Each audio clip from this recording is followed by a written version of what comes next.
February 26, 2025 to 7 p.m. This is a joint meeting of the Board of Selectmen, the Acushnet School Committee, and the Finance Committee. Is there a motion to call the Board of Selectmen meeting to order? So moved. Second. All those in favor? Aye.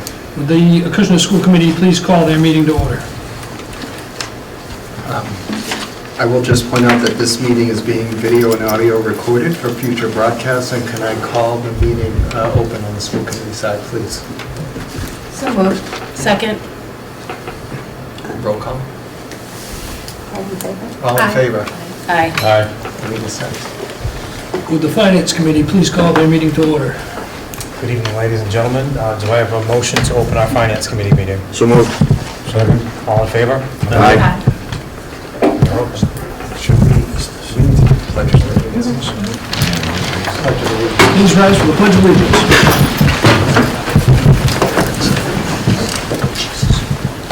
I pledge allegiance to the flag of the United States of America and to the republic for which it stands, one nation, under God, indivisible, with liberty and justice for all.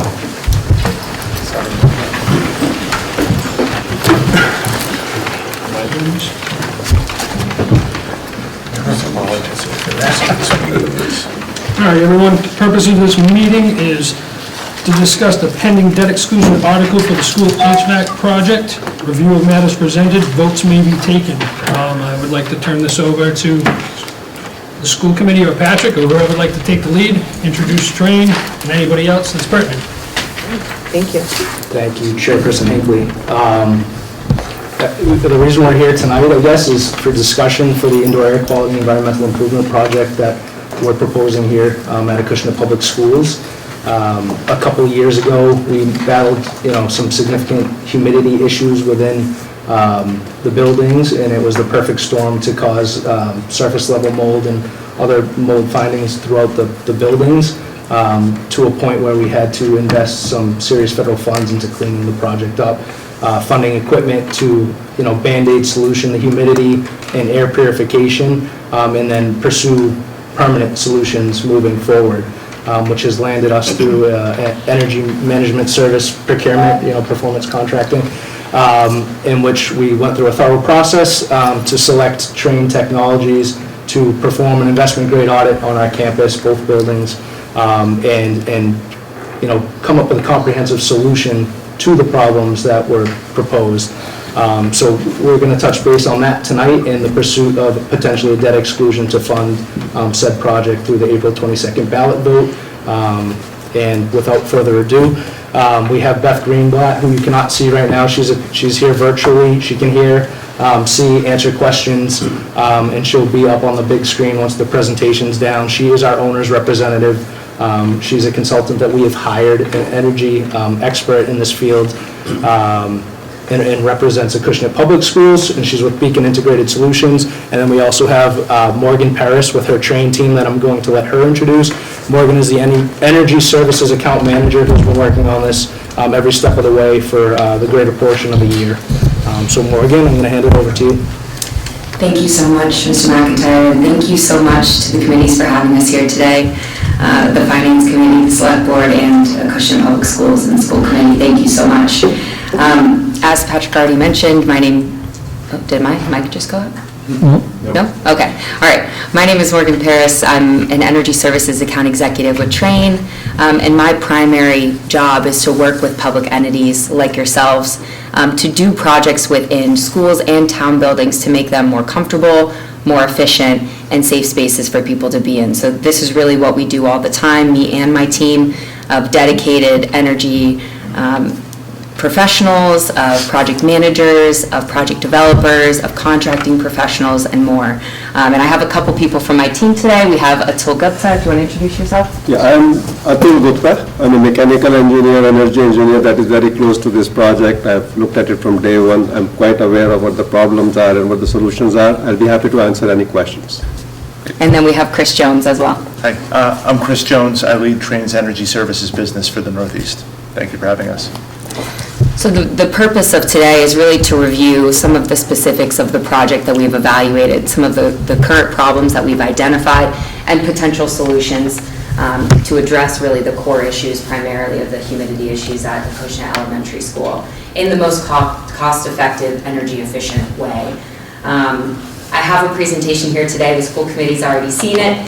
So the purpose, I think, is to really rush quickly a little bit through this. It's high level, based off of the solutions that we've pulled together and the energy conservation measures that we have.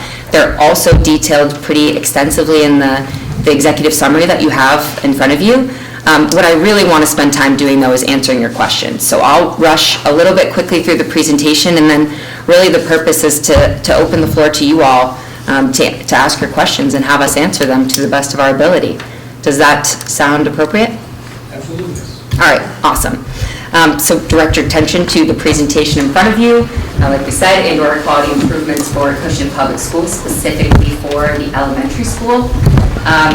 Agenda for the presentation is a little bit about the project team, who we've really already introduced, the why for the project, a schedule update on where we currently are in this performance contracting process through this procurement path, a bit of a review of the scope for the project that we are contemplating, and a budget review, and then closing with community benefits. And like I said, want to spend the most time on Q&A.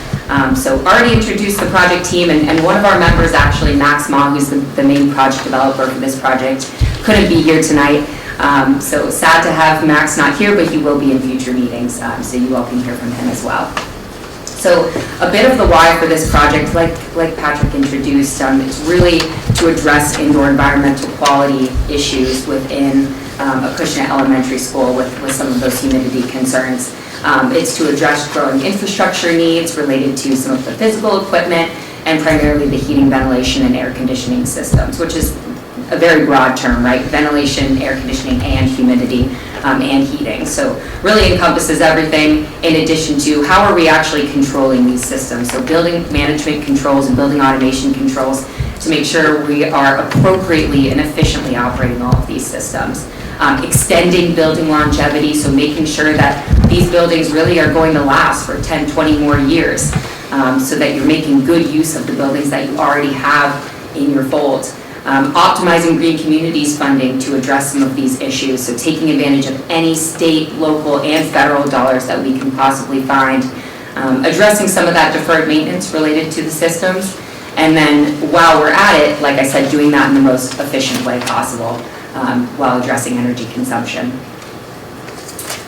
So looks like my timeline got slightly messed up, but really the key here is that we've completed schedule items 1 through 6, all the way from, like Mr. McIntyre mentioned, participating in a request for qualifications, being selected as the energy services company, completing a detailed audit that took a few months to come up with really concrete solutions where we walked through your buildings, we walked subcontractors, we came up with fixed firm pricing, identified energy savings associated with these projects, any and all rebates and incentives, and then finally came up with what we discussed with the schools as that first project to address those issues.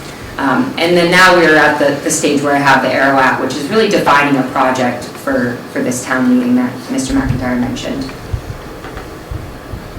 We investigated a number of comprehensive building measures. This is really high level, but at both schools, really everything from lighting and building envelope, and of course heating, ventilation, and air conditioning systems, all the way to kitchen walk-in refrigeration, kitchen equipment upgrades, solar renewable energy systems, transformer upgrades, and more. So this project encompassed a lot of development and energy analysis on our part. Diving into the scope of work, the main portion, I believe, of what we're talking about tonight is the core of the indoor air quality improvement solution, which is addressing the current, what we call primarily a Band-Aid solution of plug-in dehumidifiers that have to be manually relieved every night from the condensation accumulated from dehumidifying, to a really central solution that will hopefully address the whole school in a more central fashion. It'll make it easier to maintain, uses existing infrastructure, existing air handlers, in the most efficient way possible. So that's through installing variable refrigerant flow heat pump technology that will efficiently cool and heat in order to get that premium environment that has the perfect, what we like to call, sunny and 70 approach that dehumidifies that space. It also includes a structural analysis that we performed to make sure that the equipment on the roof did not affect anything to do with the roofing warranty and was fully supported with the existing infrastructure. We also performed an electrical engineering study to make sure that the electrical infrastructure was available and up to par, and we are including some infrastructure upgrades on the electrical side as well to accommodate these immediate upgrades. I have a note here about the roofing because I know that this has come up a few times. We were able to get in touch with Young Developers, who was the original roofing contractor that performed the roofing upgrade, and have confirmed that there would be no issues with maintaining the existing roofing warranty. If we were to use a Mulehide approved roofing contractor, which we are happy to do, have them register the project with that Mulehide vendor prior to the start of the project, which we are also happy to do, and scheduling a pre and post inspection before and after the project. So we're confident with those 3 measures taken that we will be able to maintain the existing roofing warranty. The building management system, this really ties directly into the indoor air quality improvements proposed. This would be full integration and visibility of all building systems on one web-based platform. So this means that Acushnet Public Schools members are able to look at any piece of equipment from a computer or a tablet or a cell phone, so that if building problems arise or alarms go off in either the middle of the day, the middle of the night, or a weekend, that they're able to really jump immediately onto that and to address issues before they become serious. We have also included some funds to address what we call deficiencies, which is a really failed equipment that you might not know about. But once we install this highly intelligent building automation system, it may come to light that there are a couple of failed dampers, actuators, etc. So we've included some contingency funds to cover those in the event that we do find some failed equipment.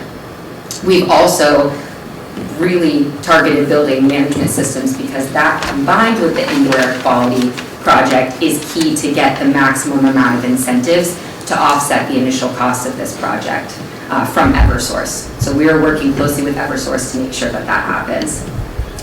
Building envelope improvements were identified across the whole building. I have a few photos from the analysis done.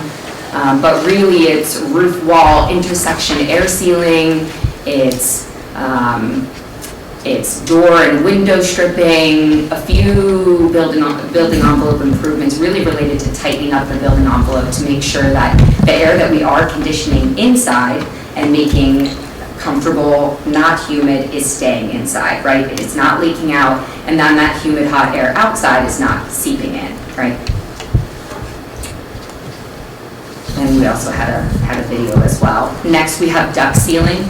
Similar to the previous building envelope improvements project, when air is conditioned appropriately to pull out that humidity in the air handler that's up in the mezzanine, we want that air to appropriately actually go to the room it was intended to go to. So performing duct sealing and making sure that those duct runs that are bringing that nice, cool, appropriately humid air actually gets to the space it was intended to get to.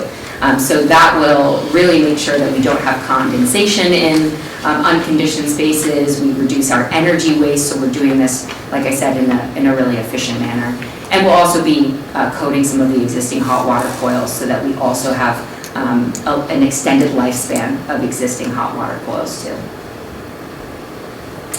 Air purification is also a component of what we will be including in the air handlers that are existing, again, in the mezzanine. Right now, there are room by room plugged in to an outlet air purifiers. That requires really daily maintenance for folks to go in, make sure that filters are cleaned, make sure that they're working appropriately, and adds additional maintenance tasks for folks to have to go into every single room.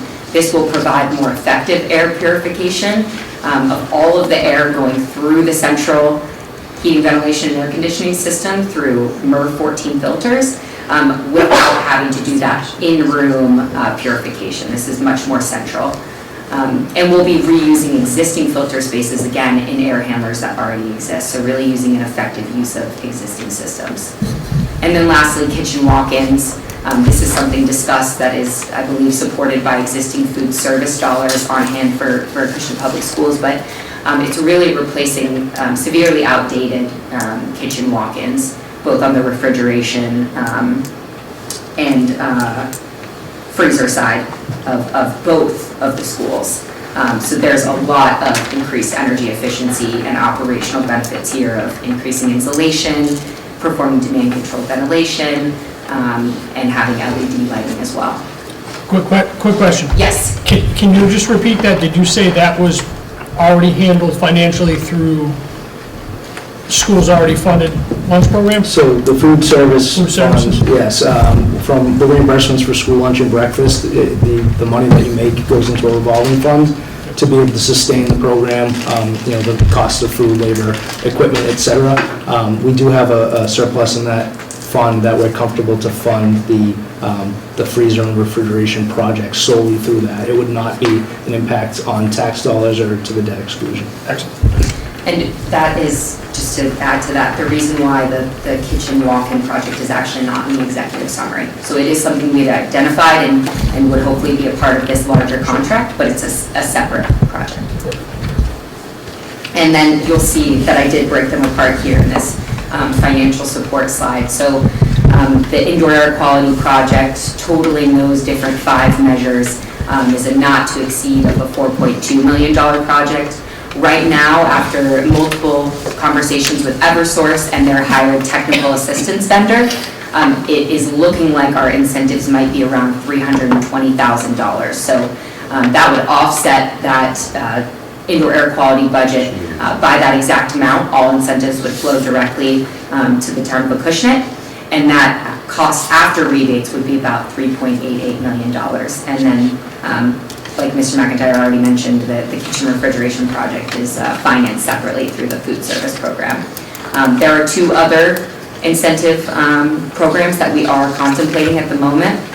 Green Communities Grant Cycle, which has been applied for. We are still waiting to hear back of whether we have been accepted for any dollars through the Green Communities Grant Program, but that could be an additional fund source for this project, anywhere from $250,000 to $500,000 additional dollars to support this, because it is a heat pump decarbonization focused project. And there's also a Green Schoolworks program where we've submitted interest forms, but it looks like that one is not really to the point of moving forward yet. I think they are taking their time moving forward with that. And lastly, just to summarize community benefits, we see them really as fiscal, social, and environmental. These are really needed upgrades for the schools to operate appropriately, and you're doing them really in a comprehensive manner, using existing infrastructure, but approaching it from a comprehensive perspective. Not just dehumidifying from a central system, but also making sure that the building envelope, that the ducts are all sealed and appropriately taken care of. Eversource utility rebates will be able to support it, and hopefully Green Communities grant dollars as well. From a social perspective, we really are optimizing indoor air quality and solving these humidity issues at Acushnet Elementary School, which will hopefully positively impact really students and teachers. And from an environmental perspective, all of this is being done really with energy efficiency in mind, which you can see from the Green Communities and the Eversource utilities, hopefully supporting this. And with that, we would love to open up the floor for questions. I think we'll come sit down with them. We're going to get Beth. Thank you. I'm assuming here she is.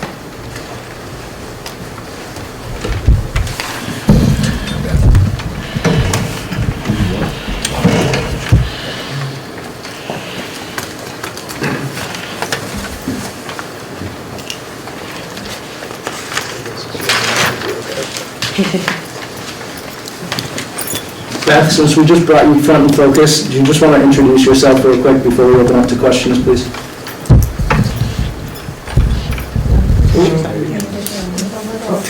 I think you're muted, Beth. Can you hear me now? Yes, thank you. Awesome.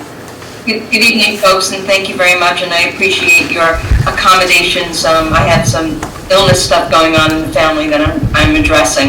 But I did want to share with you my thoughts on the sort of the genesis of this project. Again, I'm from Beacon Integrated Solutions and an owner's agent for Acushnet Public Schools, and helping look at how we optimize the opportunity to first address the issues of the school at locations, whether it's inefficiency of energy infrastructure or whether it's comfort issues or environmental issues. Looking at a performance contract allows for the optimization of a host of different projects combined together as a comprehensive solution to address the problem and improve the infrastructure. When Patrick first brought me on, we took a look at what the large issues were that were facing the school with respect to the humidity concerns and also the lack of control. And I give a significant amount of kudos to the school department for working so hard in a heavy human resource intensive way to try to manage the issues so that they don't get worse. It's clearly a Band-Aid approach. It's a Band-Aid approach that has many points of failure if not properly maintained, but they have been able to effectively, through the utilization of staff resources, both on regular time and overtime, to deal with the humidity issues from in-classroom specific dehumidifiers and air purifiers, which does require human intervention to ensure that they are working properly and maintaining the level of humidity in the buildings. The other issue is the lack of sufficient controls in the buildings. The controls systems that are there that operate and maintain, that operate all of the HVAC equipment are old and some obsolete equipment that isn't controlling the air temperature or, quite frankly, the humidity levels in the classroom. So you could walk into one classroom and it's, in the low 60-degree temperature, and another one's up in the 80s. And it's just not a healthy learning environment for the students and not productive. And so Train was engaged, as Morgan mentioned earlier, through a public procurement process called Energy Management Services, which enables the school district, quite frankly, and the town. It enables public entities to go out with a comprehensive procurement to elect a firm to do design and build work and stand behind it with an annual guarantee for performance and a series of protocols to demonstrate that the project is performing as intended. In this case, you've got some high-quality improvements like building envelope and energy management service systems that will be bringing savings, actual cost savings, to the table. Much of that savings is being used to reinvest, instead of sending it to Eversource, to reinvest back into your buildings in the energy infrastructure, in the VRF system that Morgan spoke to. In addition to that, the aging but fully operational with years of life left on it, oil-fired boilers that you have will remain in place and serve as a backup if and when needed to supplement the VRF heating and cooling solution. Morgan mentioned a minute ago that we have been working very directly with Eversource. They engaged a highly respected engineering firm, energy engineering firm in the industry, who works for private entities, public entities, and now has been working and selected to work with Eversource on helping us do even a greater level of technical due diligence in looking not only at the proposed solutions and how they may be optimized, but also to ensure that the control systems that are put in place are fully designed in a way to ensure that the building is operating efficiently, effectively, and properly. So having that second level of technical due diligence, that's not just sitting on Train's shoulder, but they're sitting as an entity at the table, really helping us optimize this project. And to the extent we're able to garner more value or more benefits out of the project because of their expertise and their recommendations, or quite frankly, identify alternative solutions that perhaps bring costs down, we would fully integrate all of that into the project to ensure that Acushnet Public Schools got the best project at the highest value.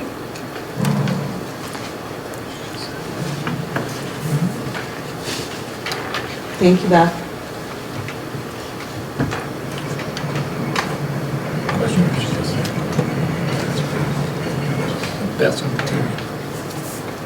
Anybody have questions?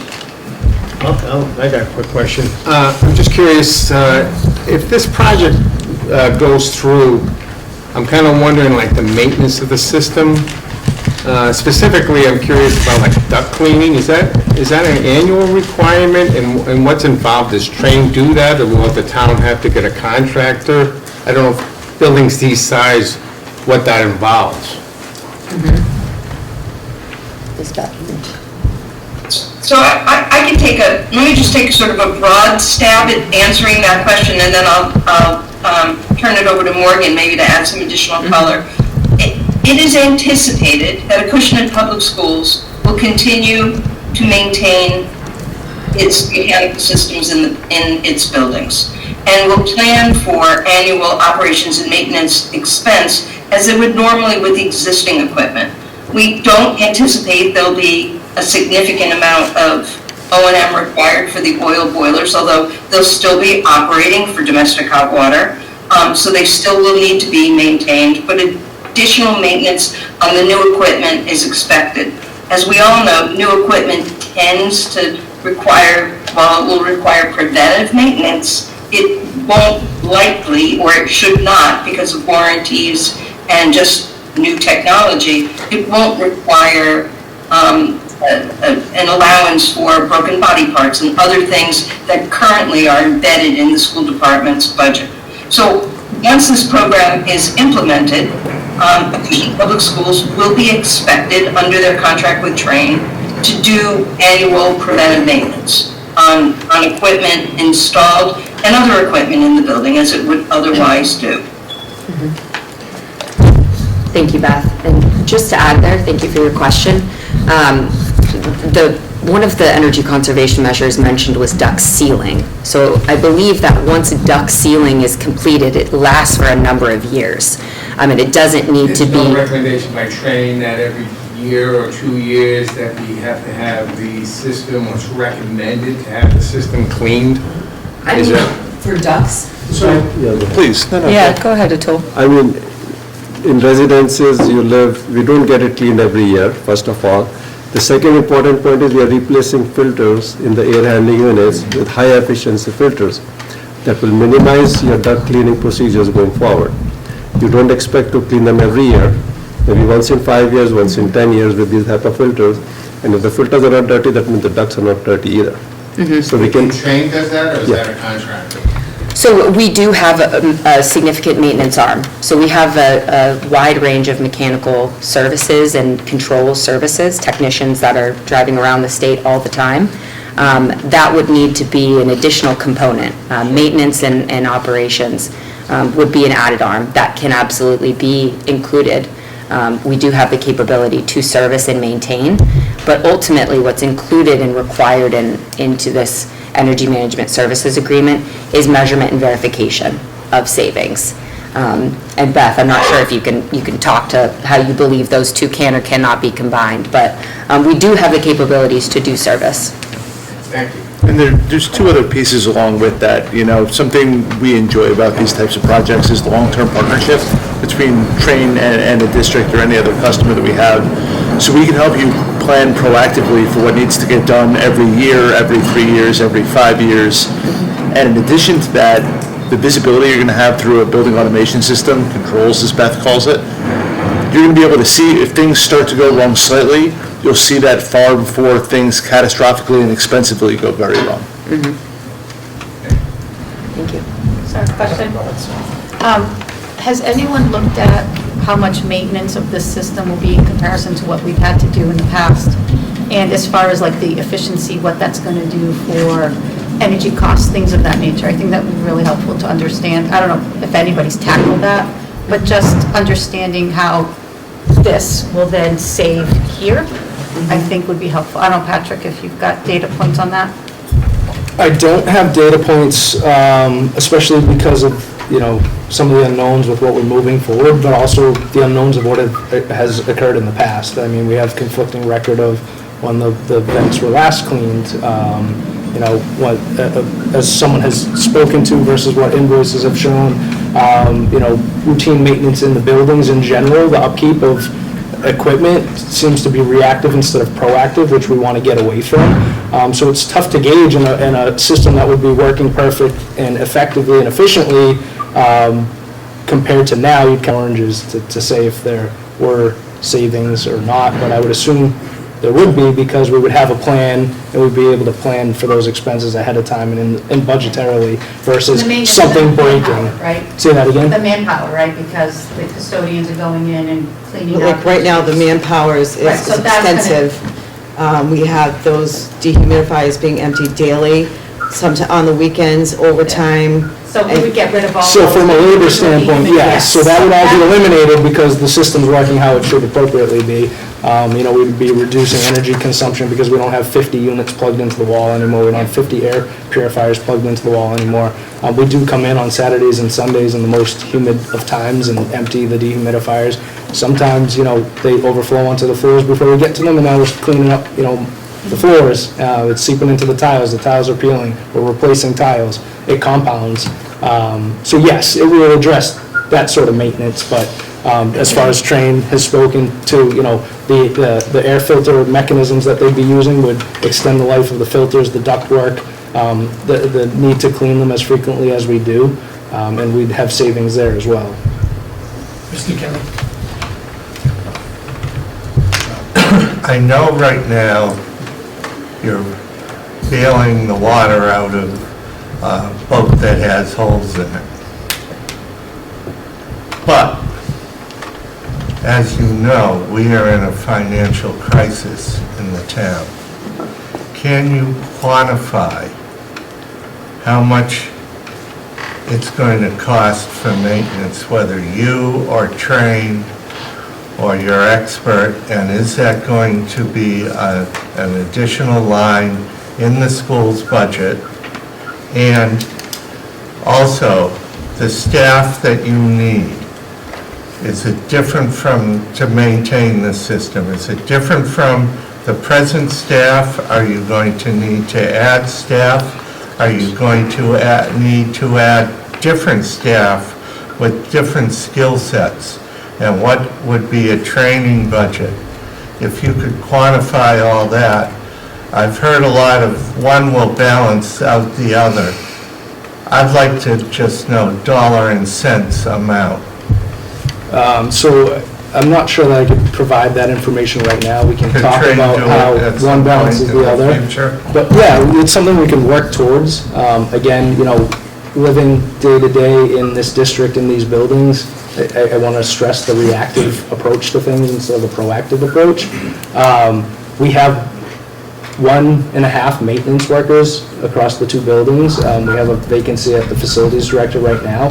Once these pieces of equipment are in service, there's adequate training that's going to be provided by Train, and I will let them speak to that.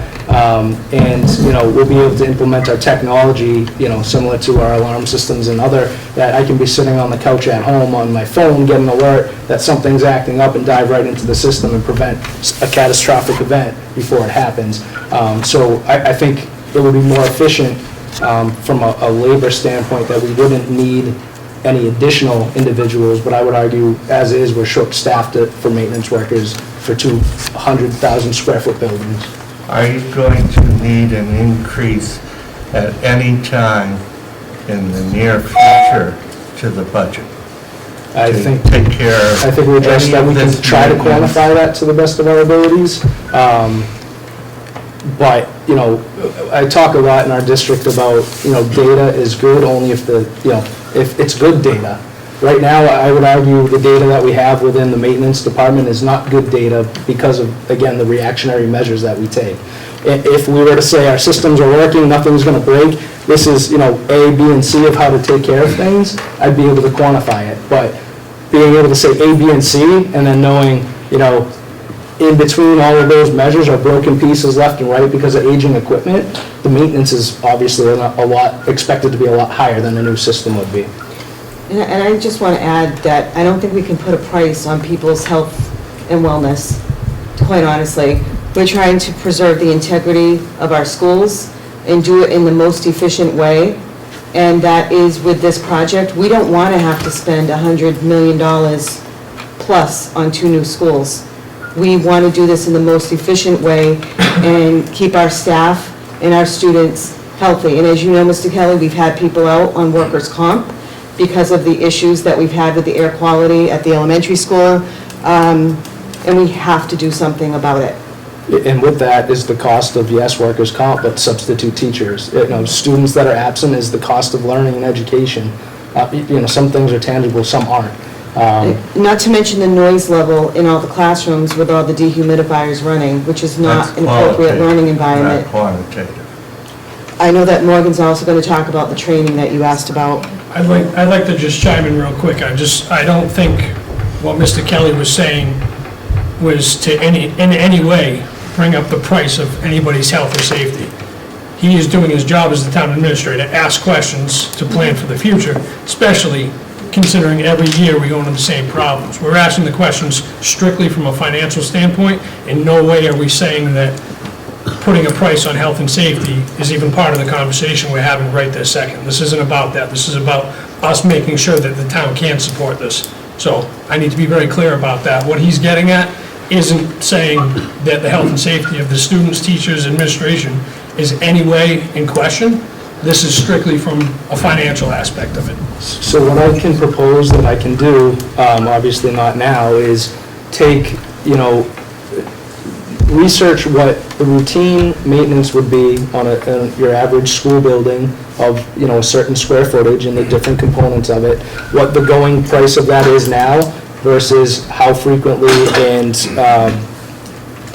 you know, I guess at what cost future equipment, these improved pieces of equipment would require it. And that way we would have some sort of apples to apples comparison to quantitate.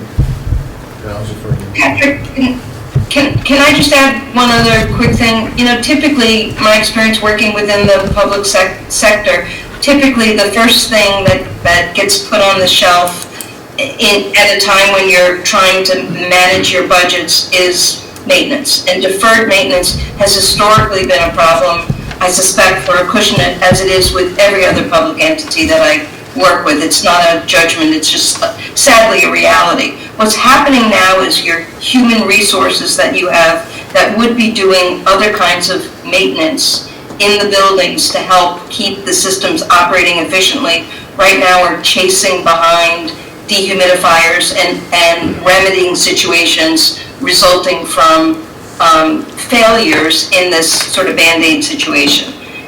Deploying your human resources to work smarter on newer equipment that requires less Band-Aiding but more preventive maintenance is a better utilization of resources. I know Morgan will talk a little bit about the training they do. They will be contractually required to train your staff and, quite frankly, or a subcontractor, if you historically sub out for preventive maintenance on your air handlers or your air conditioning systems that you have now, or your H&V units and the other technologies in your buildings that are currently keeping your students comfortable, right? And so they're going to contractually be obligated to a very comprehensive training so that Acushnet Public Schools is fully empowered to properly maintain and conduct preventive maintenance on the systems that are being put in. Morgan, do you have any data points from other school systems that you've helped and put in a similar done similar renovations, that you could provide that'll give us a sense of, it was X, now it's Y? We can absolutely attempt to budget, and we can budget what we think maintenance will look like for this new system, but specifically for the systems that we're implementing that are new. I think it would just be helpful for Yeah. us to get a sense, because Patrick's not going to have good data. Of course. You might have better data that you can give us, that'll give us at least a comparison to show what the expectation would Right. be. Right. Because I'm hoping for a drop, right? Like, Right. I'm just hoping for a drop for all the various reasons we've already talked about, but maybe you can give us the data points that. And I think we may have even previously looked at it, but Okay. it's lost to me in my brain right now on what that number exactly is. My apologies. But we obviously do have a maintenance workforce and can budget that for you. And like I think folks have already mentioned, it's not a requirement that you complete your maintenance with us, right?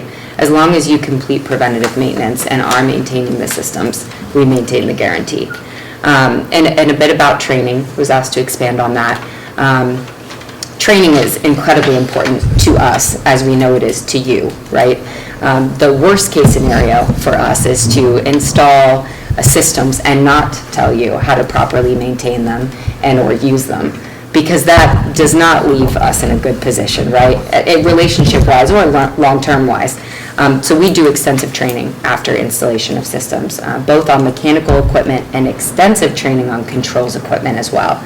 So all building staff that would want to have access will be allowed access, and they will be trained on how to use the systems, how to change set points, how to set up access on their phones, computers, laptops, and how to make changes and or complete trending of how your buildings are operating over a longer period of time.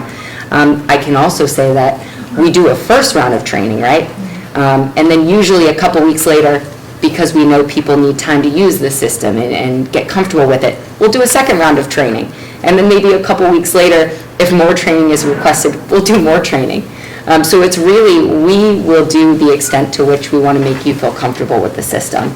And to give you an idea of how we feel about training overall, I have a client who is 5-10 years, somewhere in the middle there, into a long-term agreement like this with Train. And they had someone new come on board, a new facilities director. And they said, this is a new system for them, they're comfortable with a different system, would you complete a training for them? And we said, absolutely. We'll refresh the rest of your staff on the system and complete a full new training for this new staff member. So it really is, we want you to feel comfortable with it, and whatever that takes, we'll make happen.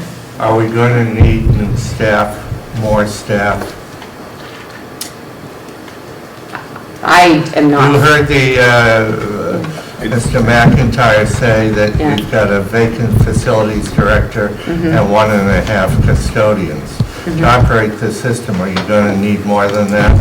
I can comment on that if you'd like. Go ahead. So something important here, it's hard to speak in full context to everything that's happening in all of your schools, but what I can say is there's a few things working for you with a project like this. One is all the reactive things we're doing on a daily basis in every classroom with things like dehumidifiers. Another is visibility from a phone or an iPad or a laptop on all that's happening in your building through an automation system. Cuts down on the running around a lot. It's very likely that all of your people are reacting 100% of the time. You can cut that down drastically and they can start getting proactively after other things, making every single person you have substantially more effective. I'm just asking a simple question. Are we going to need more staff or not? Personally, I don't believe we will. All right, thank you. I mean, we need to speak to the fact that our maintenance staff isn't just responsible for equipment. They're responsible for the grounds, the snow clearing. It's restocking paper and supply rooms. We're a small district, we have limited personnel, and we all wear multiple hats, including our custodians, including our maintenance team. I think we can maximize what they're capable of doing with new equipment and proper training, that we would not look to add a personnel for this. Can I ask a dumb question? Oh, sorry, you go first. Dr. Boucher first. All right, so from the Finance Committee's perspective, we want to make sure that we're minimizing the impact on our taxpayers in this town. And we're exploring all options to solve the problem that we're trying to solve here, right? So the problem that we're trying to solve, I believe, is mainly a humidity and moisture issue, correct? And not in- And controls, building Well, management. it's, okay, so, but it's not mainly a decarbonization issue. The decarbonization, and I'll let, our experts speak to that more, is where you capture significant incentives to drive the cost of the project down. That's not the main problem we're trying to solve though. So where I'm going with this is, could we look into other companies that could possibly do an industrial-sized dehumidification system to just solve that problem without a lot of this expensive high-tech stuff that's going to require maintenance? So again, the solution's comprehensive, I understand where you're coming from. What I'm trying to show is, we could get a $2 million project, these aren't the real figures, down to $1 million with decarbonization and other related incentives versus the solution you're proposing could come in at 1.5 million. So surface level, you're comparing 2 million to 1.5, but then when you introduce incentives, this comprehensive project actually becomes more affordable, more energy savings, and it comes with all this measurement and verification rather than an install and run. No training, no anything that we've spoken to already.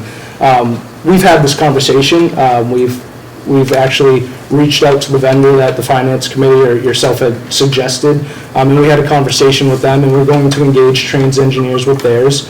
But ultimately, specific to this vendor, their expertise is in the dehumidification of military aircraft and storage units and warehouses.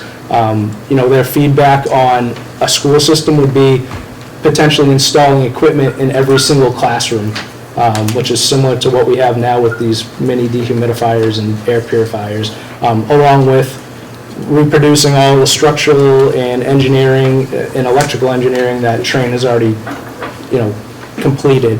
But again, that's where the teams are willing to work together and see if there is a fit for that, knowing that the VRFs and the decarbonization are what drives the price of this project down, and that going in that direction could drive the price of the project up. They also alluded to the fact that they probably would not be capable of a project this scope without working under Train as a subcontractor. So I think that is important to hear, that they truly feel that they would need to rely on a lot of the expertise and due diligence that Train has already conducted. I think before we have hearings with our residents in town, I think it's going to be important to demonstrate that we've gotten a couple other proposals, not just one proposal. I mean, to just go into town, like a town hearing with only one proposal, we're not be doing our due diligence here. So. So I'd like Beth and Morgan to touch base on that too. I know we've had this conversation before, but the whole process of the IGA and the vetting of Train and the engineering analysis, and now Eversource stepping in with the technical analysis of the solution we're proposing, and the good, better, best process that we've gone through has been laborious and diligent.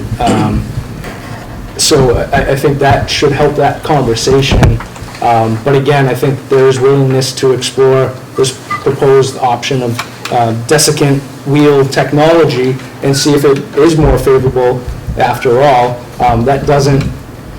This project, or this vote and this not to exceed amount,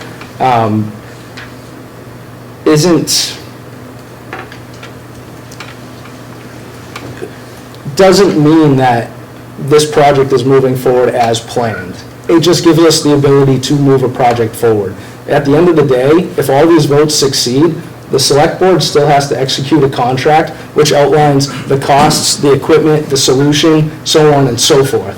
So this is opportunity to enter into a place where we can do that rather than continue to kick the can down the road and see tariffs on equipment that are going to spike the price because we waited 2, 3, 4 years waiting for that Band-Aid to rip off and then spend another $300,000 on a deep clean and school closure and small equipment, and then continuing, all these inefficiencies.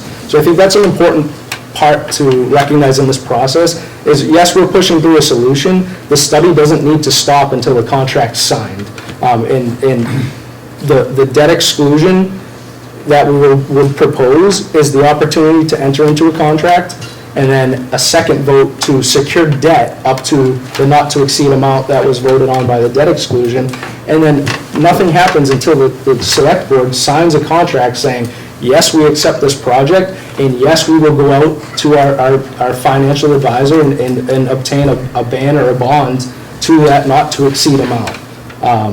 So there's time to continue to conduct studies and research and to find comps, but I feel that we have done that internally through this process that, is vetted out, considerably, and that's where I'll hand it over to Beth and Morgan to sort of speak on the process more, because performance contracting is a lot different than, just construction procurement. So it's not, again, not an apples to apples comparison. Can I just chime in real quick? Mr. Gasper has a question real quick before Beth elaborates on that. So just going back to the warranty maintenance issue, I'm sure that your systems have a little booklet that says that if you don't provide this kind of maintenance to the system and proof of that maintenance to the system, it would automatically void the warranty. Isn't that correct? So there's a checklist. There's a checklist for your maintenance of the system that says that we would have to do X, or whoever's going to do it, X, Y, and Z for maintenance schedule year over year or every 6 months. This needs to be proof of this needs to be done, i.e. changing out filters in the air systems, right? You can't have clogged air systems, expect things to work right. So you would be following a schedule per se for maintenance in order to maintain the warranty from Train, correct?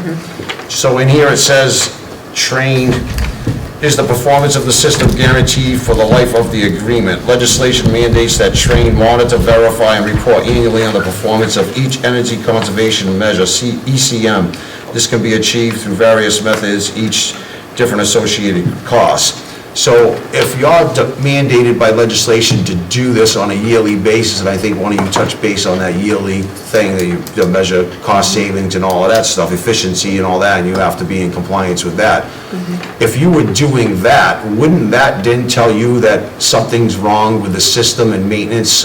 It could trigger something for you folks to look at and say, something's not right, it's not being as efficient as it's supposed to, because you're mandated by legislation to do this over the full term, and I believe that term of your equipment is 20 years. Is that true too? Is the equipment warranted for 20 years? No, so the maximum agreement term per the legislation is 20 years. So that is the Energy Management Services Agreement, max contract term is 20 years. And that, we would have to perform measurement and verification for the life of the agreement. So if you elect to do a 20-year agreement, we would be performing measurement and verification up to 20 years. So then what is it says in here about a 1-year warranty, which is, it just says, are there any issues or failures with the project after warranty? So Covered for the full 20-year term of this agreement. So that's why I was thinking, Right. what is your warranty on Right. all components? Right, so all Train construction projects come with a standard 1-year parts and labor workmanship warranty. So anything within 1 year from final completion to, or substantial completion to 1 year is 100% covered, both labor and parts. Any Train equipment and/or any equipment that we carry and pass through will naturally have a warranty associated with the equipment. Usually that's a parts-only warranty, although labor warranties and extended warranties can be purchased on top of that. I've seen that, so that would be my next question. Right. So what is the actual warranty? Because you kind of... It depends on the piece of equipment. That's why it's difficult to answer. So some pieces of equipment have, let's say, a compressor warranty for 5 years, parts only. Some pieces of equipment have a heat exchanger warranty that may be up to 10 years.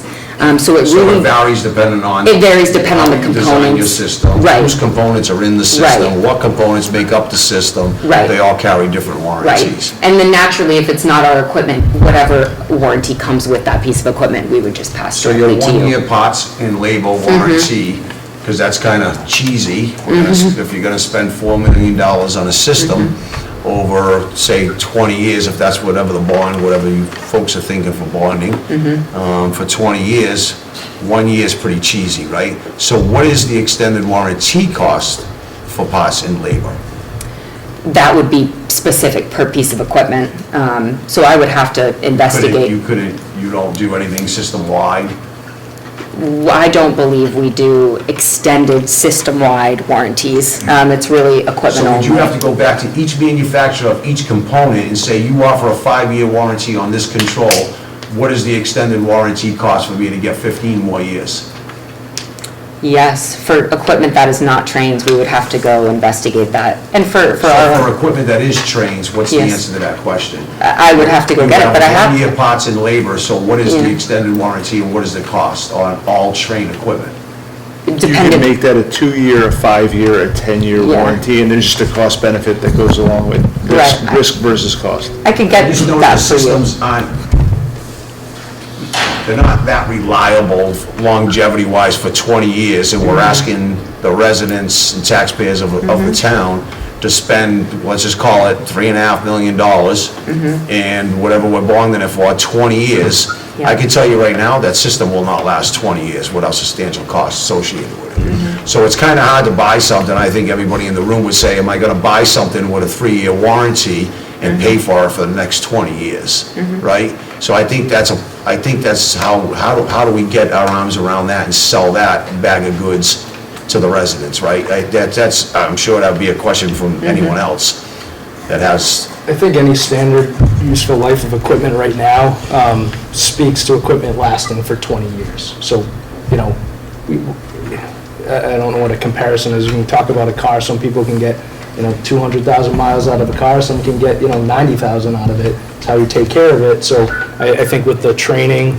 with the measurement and verification, we would want to make sure that we're taking care of it and getting that 200,000 miles out of the car. But we can but- certainly offer. Yeah, so we can look at the costs of an extended warranty. My understanding was price point, increasing is not what's in the appetite of the town. I guess I have my own question that if Train was contracted to complete the maintenance of this equipment, would that change anything as far as warranty? We have- Liability, if you will? We have different levels of maintenance agreements that extend from us doing regular preventative maintenance all the way up to what we call a select contract.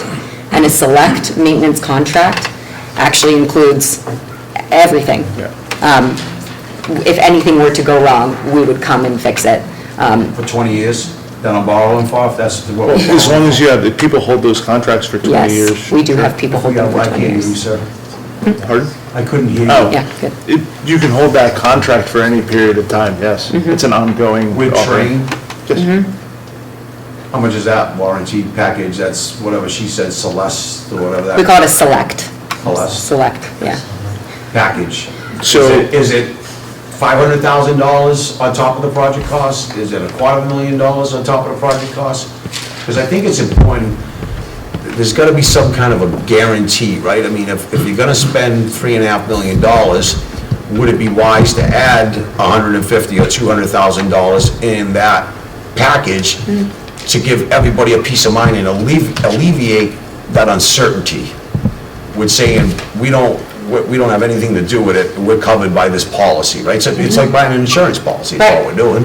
We can certainly provide that information for you. I think it's important that you do that, for the whole system wide, right? That's my question, I guess. Is it on new equipment exclusively or every piece of equipment in Acushnet Public Schools? Every single No, piece? so that's the other problem, right? So Right. just what you would be responsible for what this package is installing. Right, And then we come into the problem is what happens when you get into, we put a price tag again, let's just use it $3.5 million. right.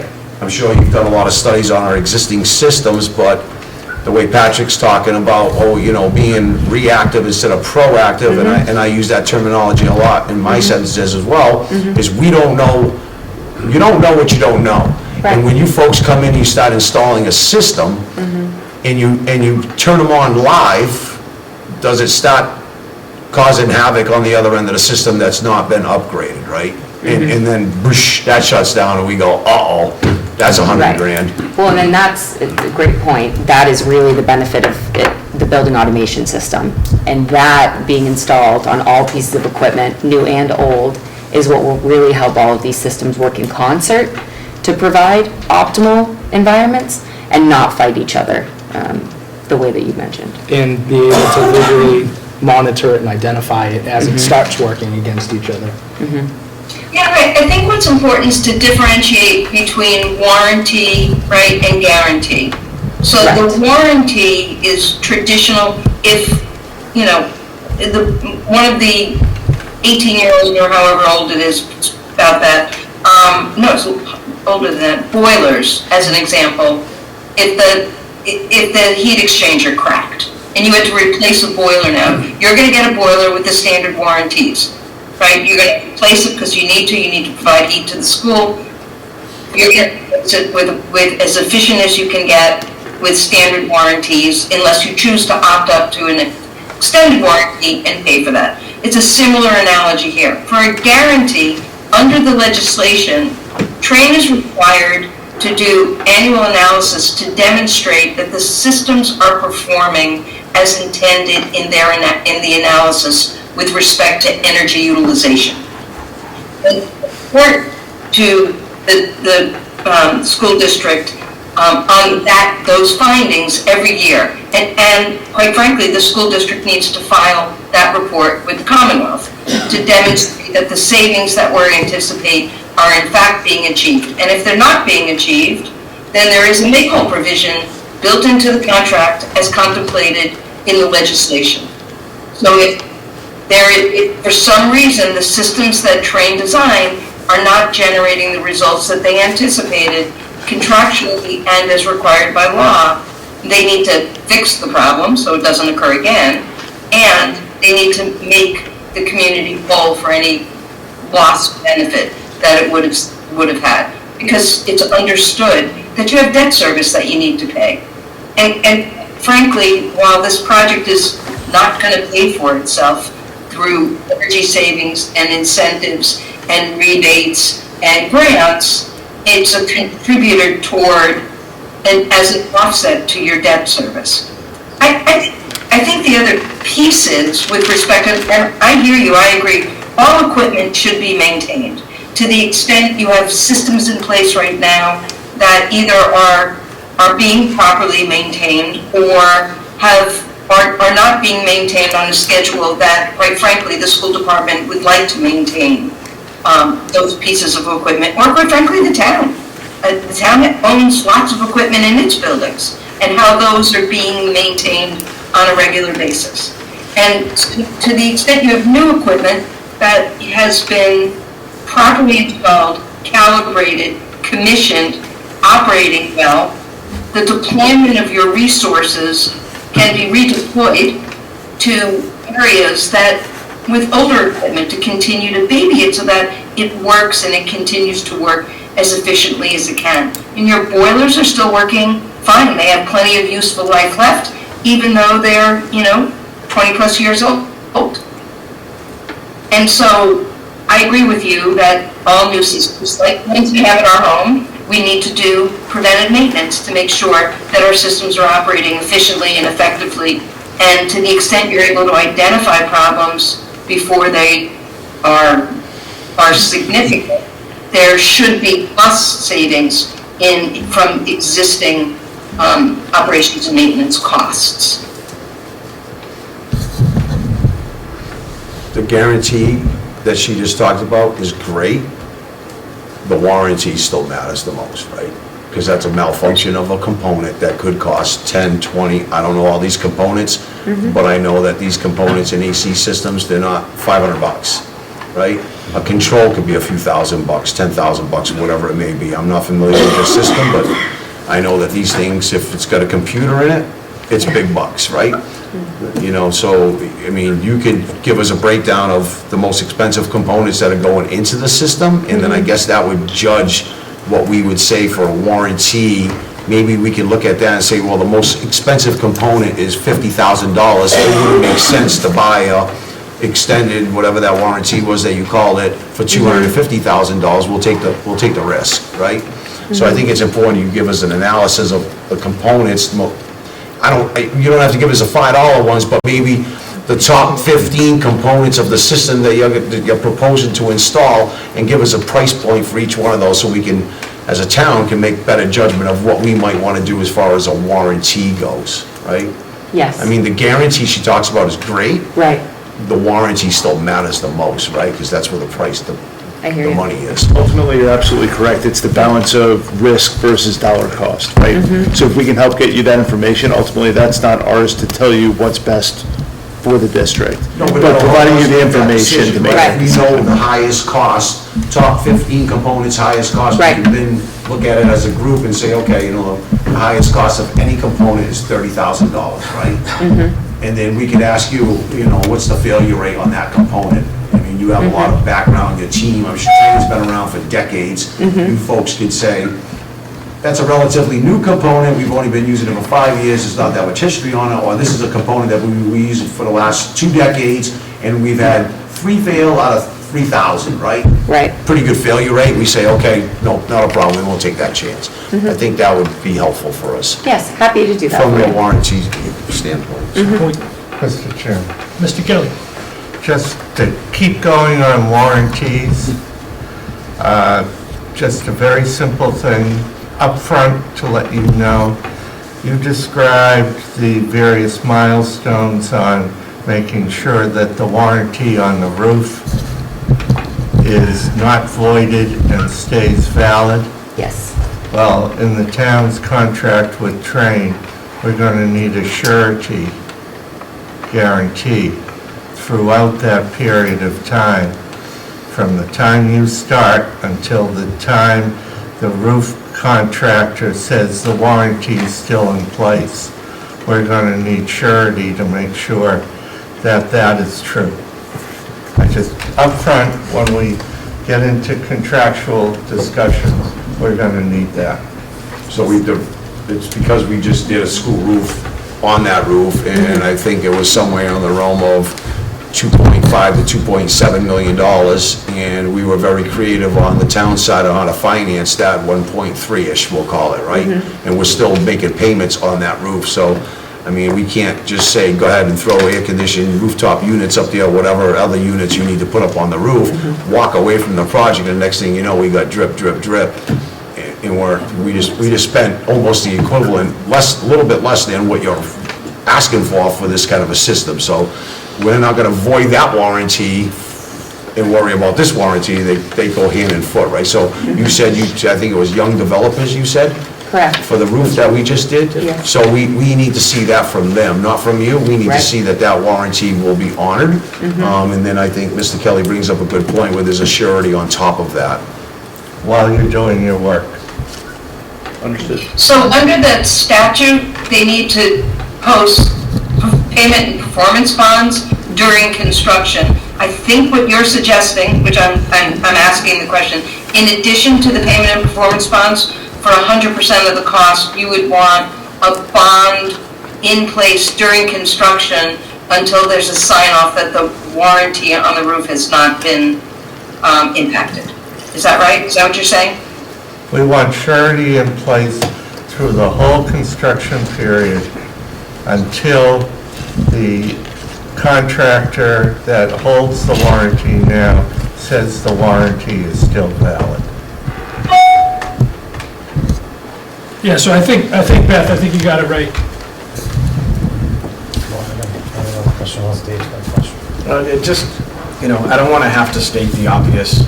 I don't want to see anybody with health issues. I don't want to see asthma attacks.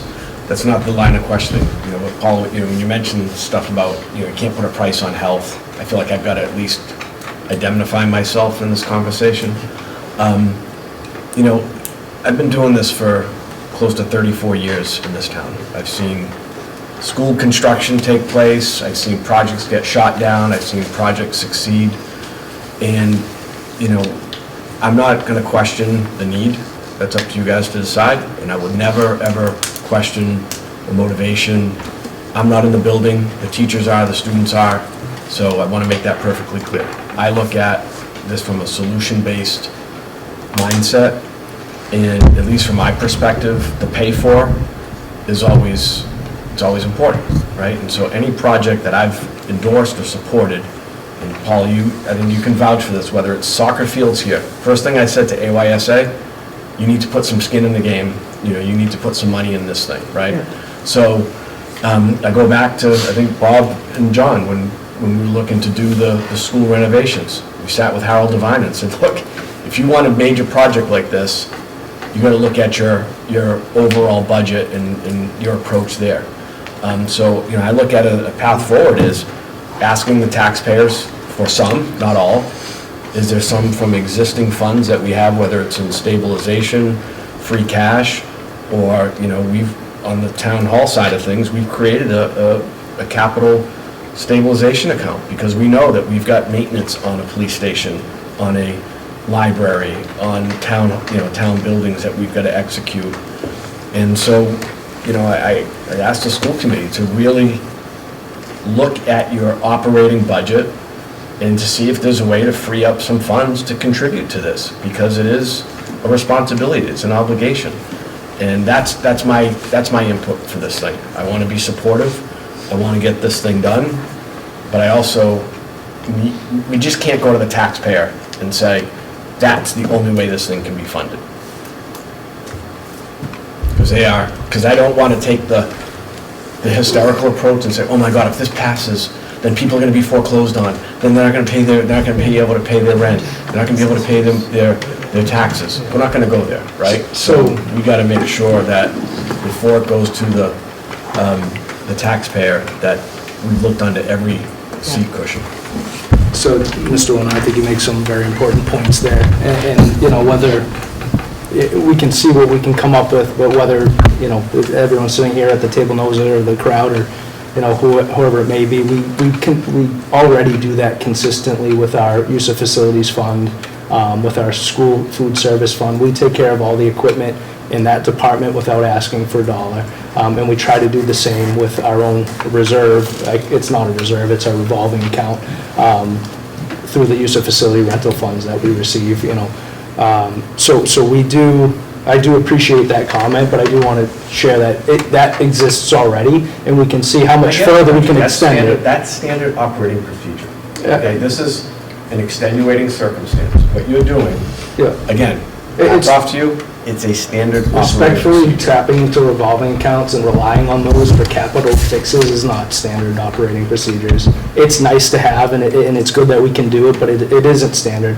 A lot of schools don't have the funds in their food service account to pay for a $500,000 refrigeration project. A lot of What schools I'm don't. suggesting is maintaining, running your department is what you should be doing. So if you're looking for creative ways to do it, good for you. With an operating budget that's, appropriate for the needs and services that we want to provide. Again, there'll be a process for that. To talk to the debt exclusion piece, I know our town assessor is out of office currently. She has helped me in calculating some of these rates. What we've done preliminarily, we're going to have this really defined and line by line per year, if we're looking at a 20-year bond. Just as an extreme, we used a $4.5 million borrowing, which would amount to about $6.4 million after interest over 20 years. The average payment, if you will, again, it ebbs and flows. You're going to have a maximum payment that's close to $400,000 and a minimum payment that's, a third of that. But averaging it over 20 years is about $320,000, which what we would be looking at on average for principal and interest. The impact that would have on the average single-family tax in Acushnet is $71 per year. And that's essentially based on a $500,000 median value of a home. So you're saying, take the taxpayer piece out of it, the $70 or whatever. So you're looking at a $320,000 a year bogey. Again, average. If you look at an amortization schedule, that the town government would say, hey, you know what? Maybe we could do this with a combination of that would be the amount. We can share that in budgets, and so on and so forth, just like we did with the school roof. We didn't want to go to the taxpayer for that. We figured out a way to do that.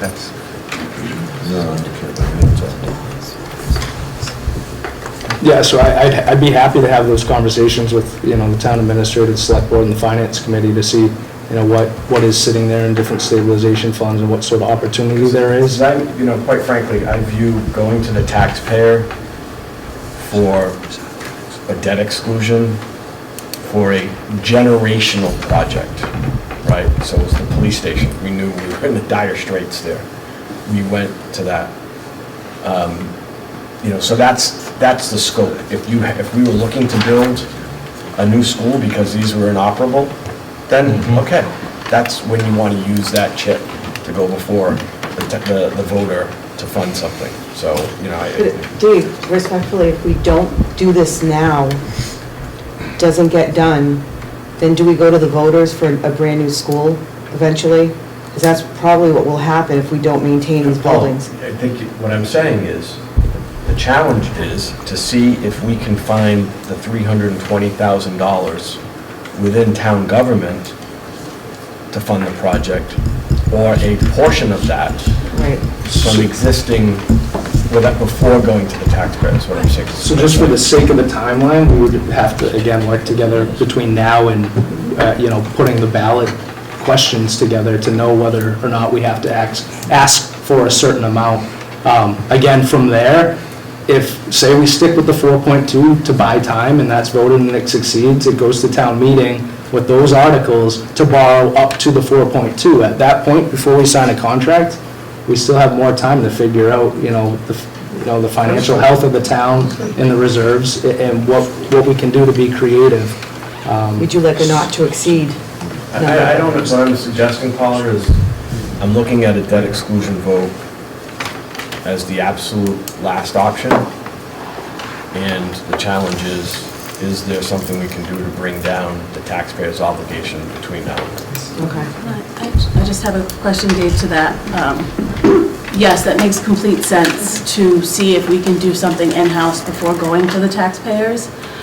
My only concern is, yesterday when talking to the Finance Committee and the town administrator, without the town accountant and the part-time accountant that we kind of have to pay the bills, and we don't have a treasurer, how are we going to know quickly, because I guess we need to figure this out in the next couple of months, of how much money there is to finagle with, as you mentioned, like, can we find, is there? So we don't need the town I think accountant. we can figure out our budget. We don't need the Can town. we? I can Do we tell have the you, numbers? Ms. Gomes, I can tell you, based on my financial history with this town, I can tell you right now, if Patrick was to give me a better number, I could start breaking down that number relatively quickly, because I know it's sitting on the books right now, and I could do my best with the board to figure out if we could do this a different way, other than a debt exclusion, relatively quickly.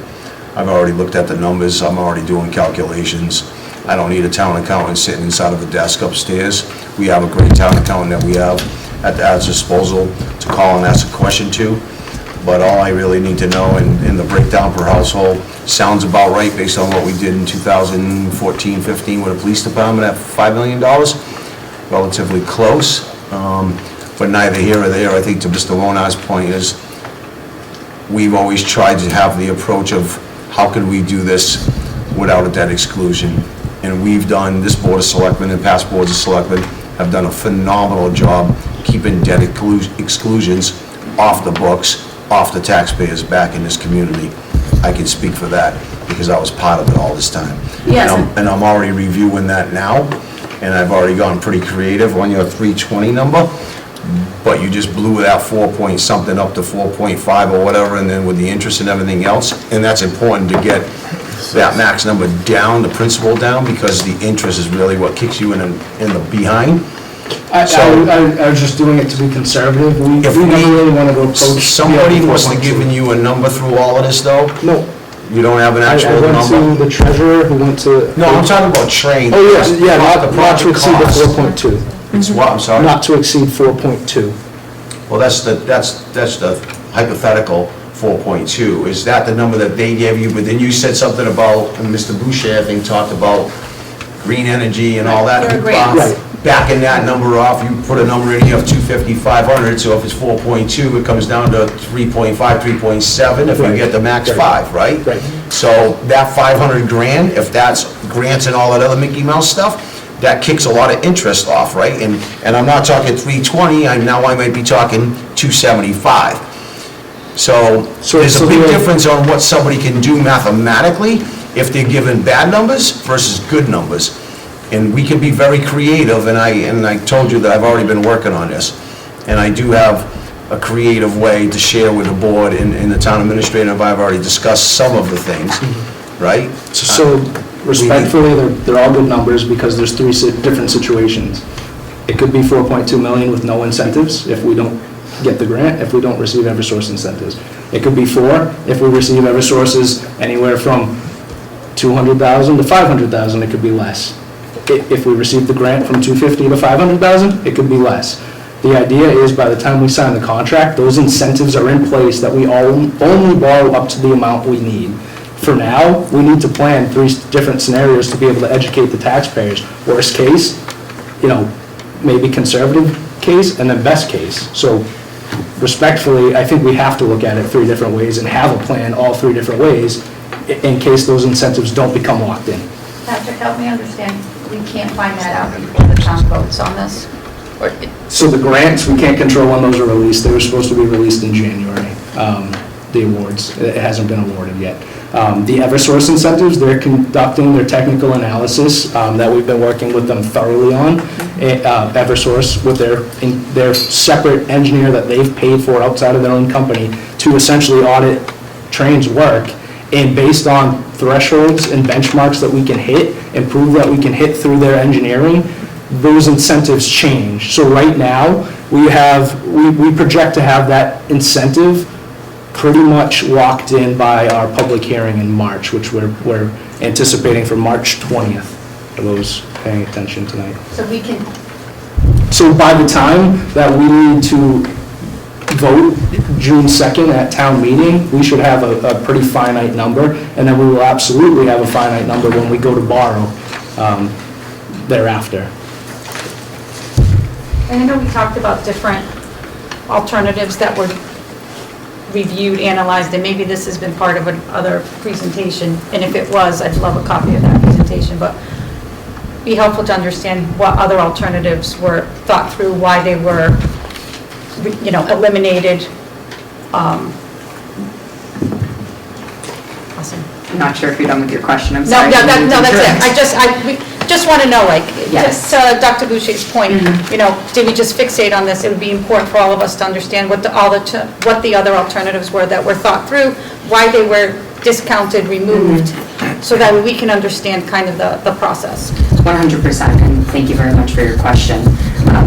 I do want to start off by saying that our purpose, when we walked into your buildings to do the investment grade audit, which is a crucial step in the energy management services process, we did not say this is going to be a VRF project. We are going to decarbonize your buildings. That will be the goal. That was not what we walked in and identified. We walked in and said, what is going on in these buildings? What is the current state? What are the current systems? How are they operating? And what is happening in the buildings that might need to be addressed or improved?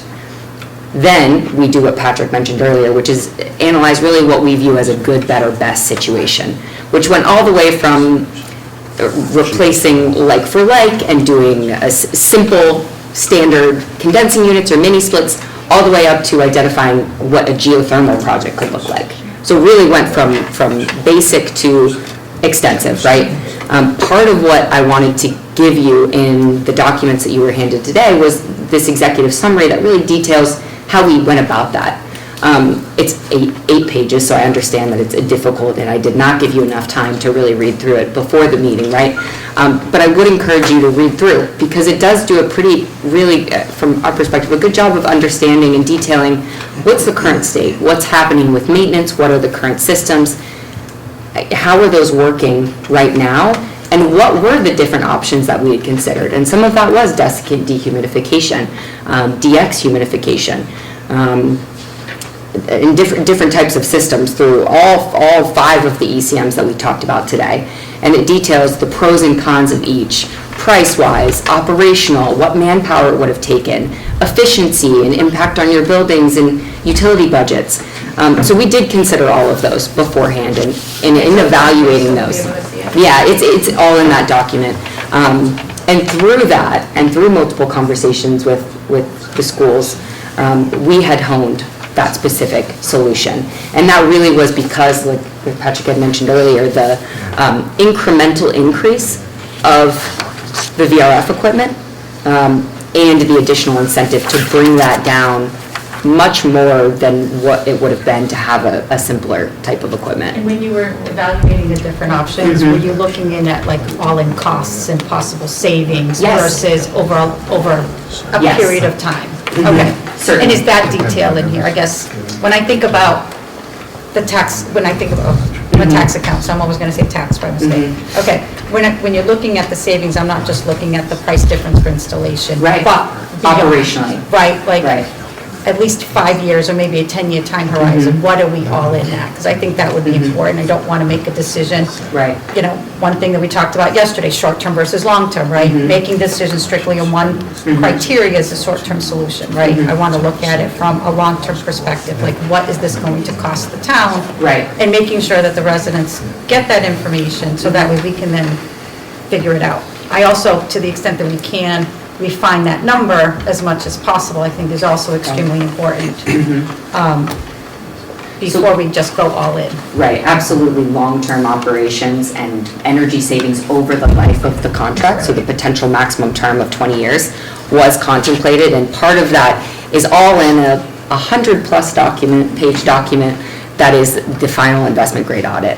So that can be shared with you all and does include 20-year cash flows for energy savings associated with the Do you know what project. that number is, the energy, because that'll help pay for the project costs, right? Well, that said, it's not going to cover itself, right? But at least it'll help subsidize. Oh, I'm not asking for it, I'm just asking what that number is. It's minimal. I believe it's a few thousand. It's what? A few thousand over 20 years. A few $1,000 of energy cost savings? Yeah.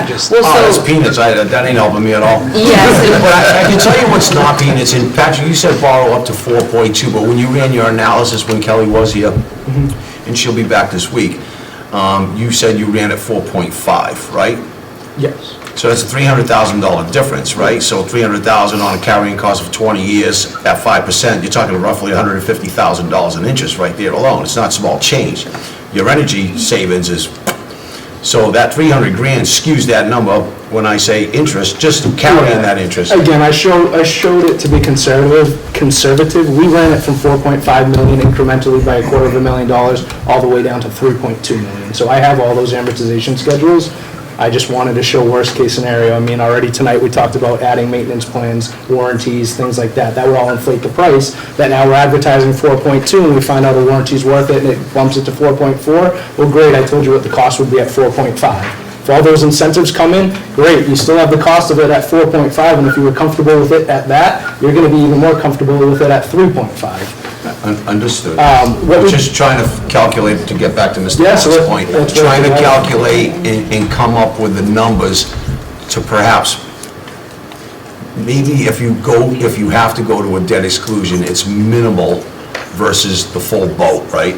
So maybe if we get creative and we can do certain things to say if the project costs us to go with your 4.5 million, we go for 2 million, it basically takes that number and chops it in half, that 70 becomes 35 per household for 20 years, right? Right. So- It's simple enough math for us to do, we just need to get better numbers, figure things out, and look at it, because you can drive ourselves crazy saying we solved the problem, the financial problem, and then you go, oh, no way, because we can't find that last $100,000. So I will be over at the town hall office every day that you want me to be able to figure out these numbers. The last time we spoke, we were essentially told it needed to be a debt exclusion, so that's why we headed down this road.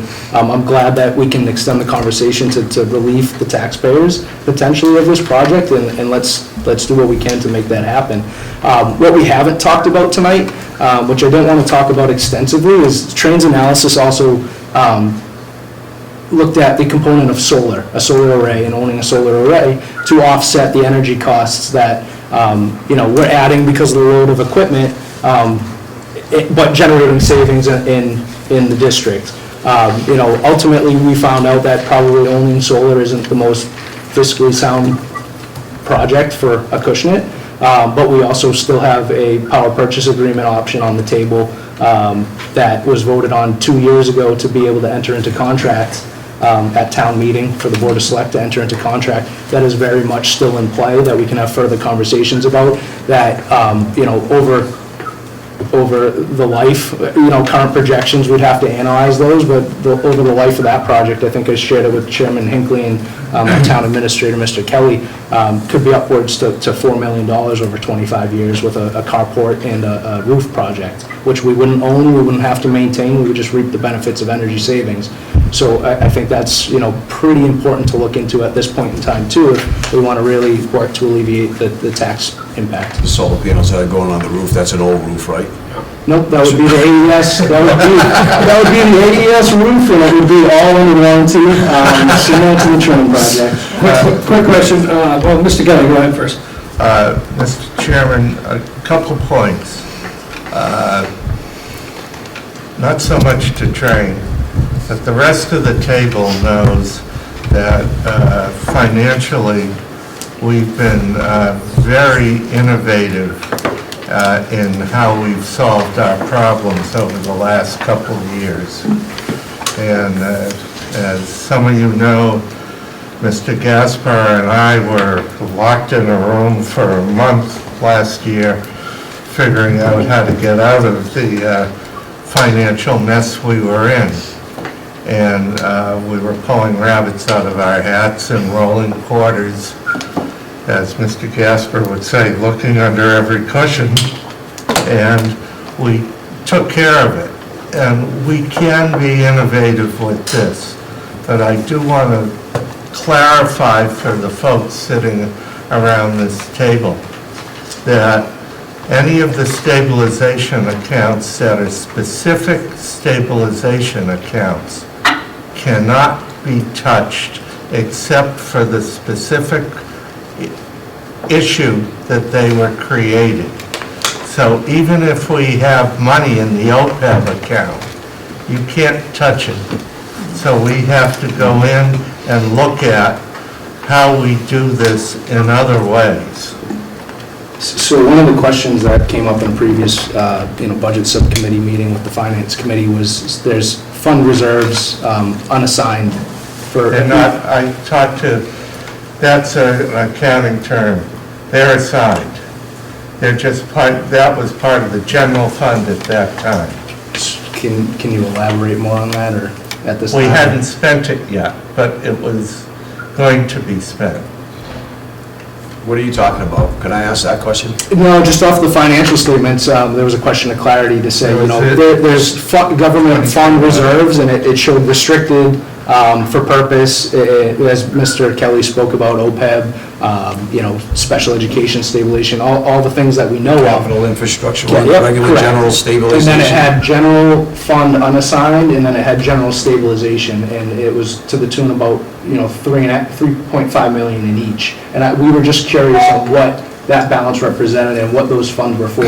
I don't have an answer, that's why it was a question. I was told it's just a fund balance. It is undesignated, doesn't equate to free cash, and it's just carried on the books as far as the audit goes. So it's not designated for? So it's not designated.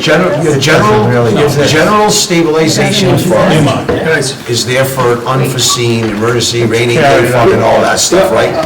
So there's no other magical $3.5 million roosting itself in a hen house somewhere, okay? It's roughly, I think we're general stabilization fund somewhere around $3.7 million. And that's a requirement by DOR that we maintain as a municipality roughly 10% of your budget, right? So that's hence the $3.7 million, okay? Can you vary from that a little bit and go off and say, hey, we need for a certain project $200,000 or $300,000, whatever it is, and take yourself down to 9% or 8.5% without hurting your bond rating? Absolutely. But if we went ahead and took a big percentage of that number and used it over here, and you still went out to borrow, then it's going to crush your borrowing rate, right? So that's the rule of thumb on all that stuff. Yeah.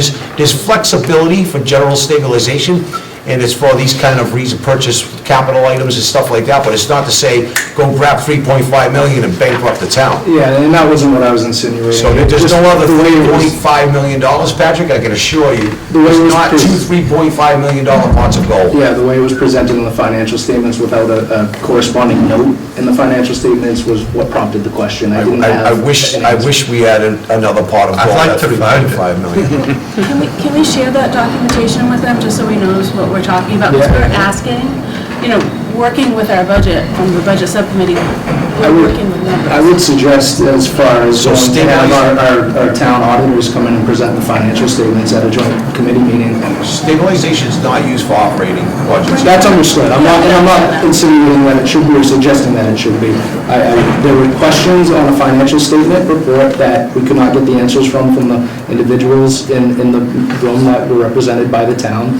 So we asked the question, and I think it'd be, I saw a lot of head nodding around the room to having the accountants that completed the audit present the financial statements, just so we can all understand, as well as the public, the town's fiscal and financial position now and moving forward, and understanding, how these projects impacted, as well as our operating budgets. I think it would just be educational and informational for everybody. Just so you know, you can go on DLS and see it at any point.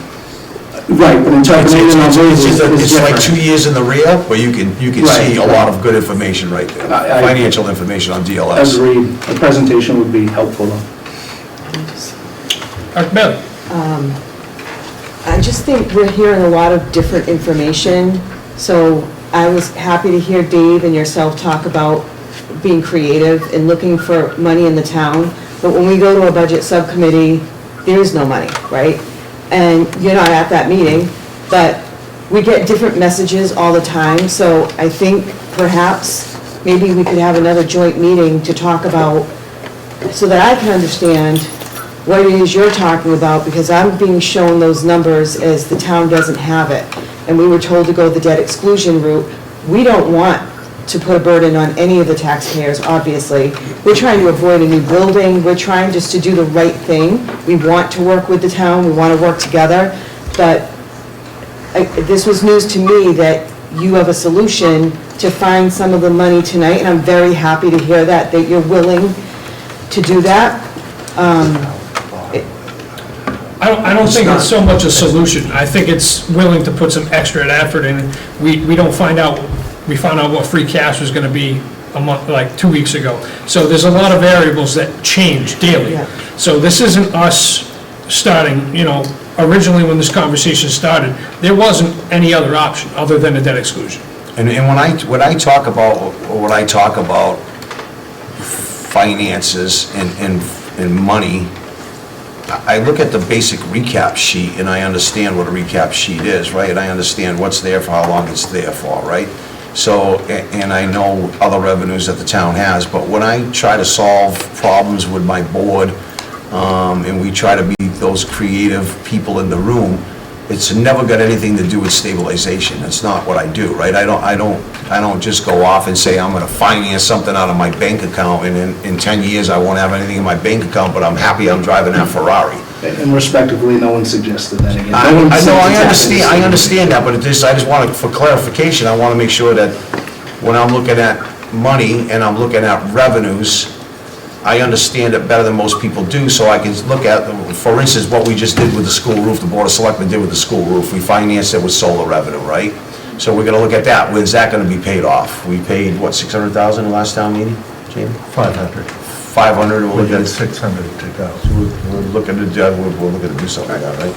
So I mean, if we can get rid of that, we can then look at future solar panels, projects that are going on in town, what kind of revenue stream that would be bringing in, and possibly use that as the way we paid off the roof without a debt exclusion, right? There's gotta be a plan. Yeah, I don't want to speak for the school committee, but I think I can on this case, that we would like to look at every viable solution that is out there to make this happen, and if there's an opportunity to do this without a debt exclusion, we would welcome that conversation. It's safe to do it now, assuming the debt solution.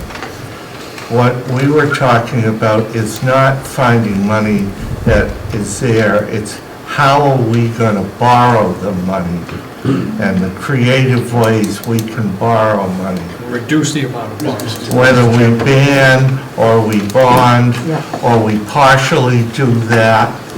And you're looking at, right now, a outstanding, as far as total long-term debt in the town, was $8,774,000 as of July 1, 2023.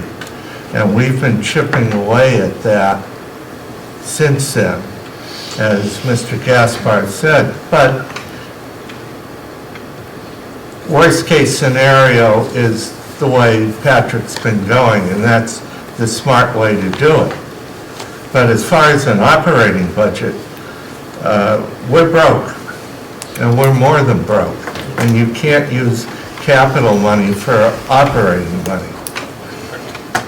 Yeah, I just want to clarify this, and Paul, I'm sorry if you're getting caught in the crossfire, but maybe it's more a conversation that I should have with my elected colleagues.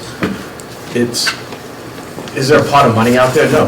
But I would challenge you, Ron, and your colleagues, to look at your existing budget, your subcommittee, talk to the administration and say, are there things that we absolutely have to have to operate the school system, or are there things that we can I think we have that conversation all the time. We're doing that. reprioritize and say, we've got this major obligation we have to do, so we've got to reprogram or look at things differently. But I just keep hearing that. Yeah, but Dave, I would put the same challenge back on you to say, you guys should look at this as, and look to work with us to come up with a creative solution to make this happen. Ron, you're in control of your own budget, Ron. Well, you're saying you are, but I think previously we've heard, okay, has to be a debt exclusion, now maybe there's other alternatives. Because we kept working on it, Ron. Okay, You know, well, that's the that's thing. all I'm saying. And I think there's been clear the air. I think there's been stop, Patrick, please. I'm going to clear the air right now.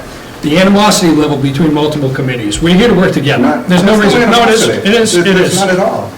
I'm just saying, I was presented a challenge. Correct. I'm saying I think the challenge is for all of us to work together to find a solution. And I think we all addressed that, and that's what I'm saying. I don't think we need to keep beating a dead horse. We're all here to work together. And I sit down with Patrick quite often, I talk to Patrick quite often, to actively find a solution for this, pass the information along to my colleagues.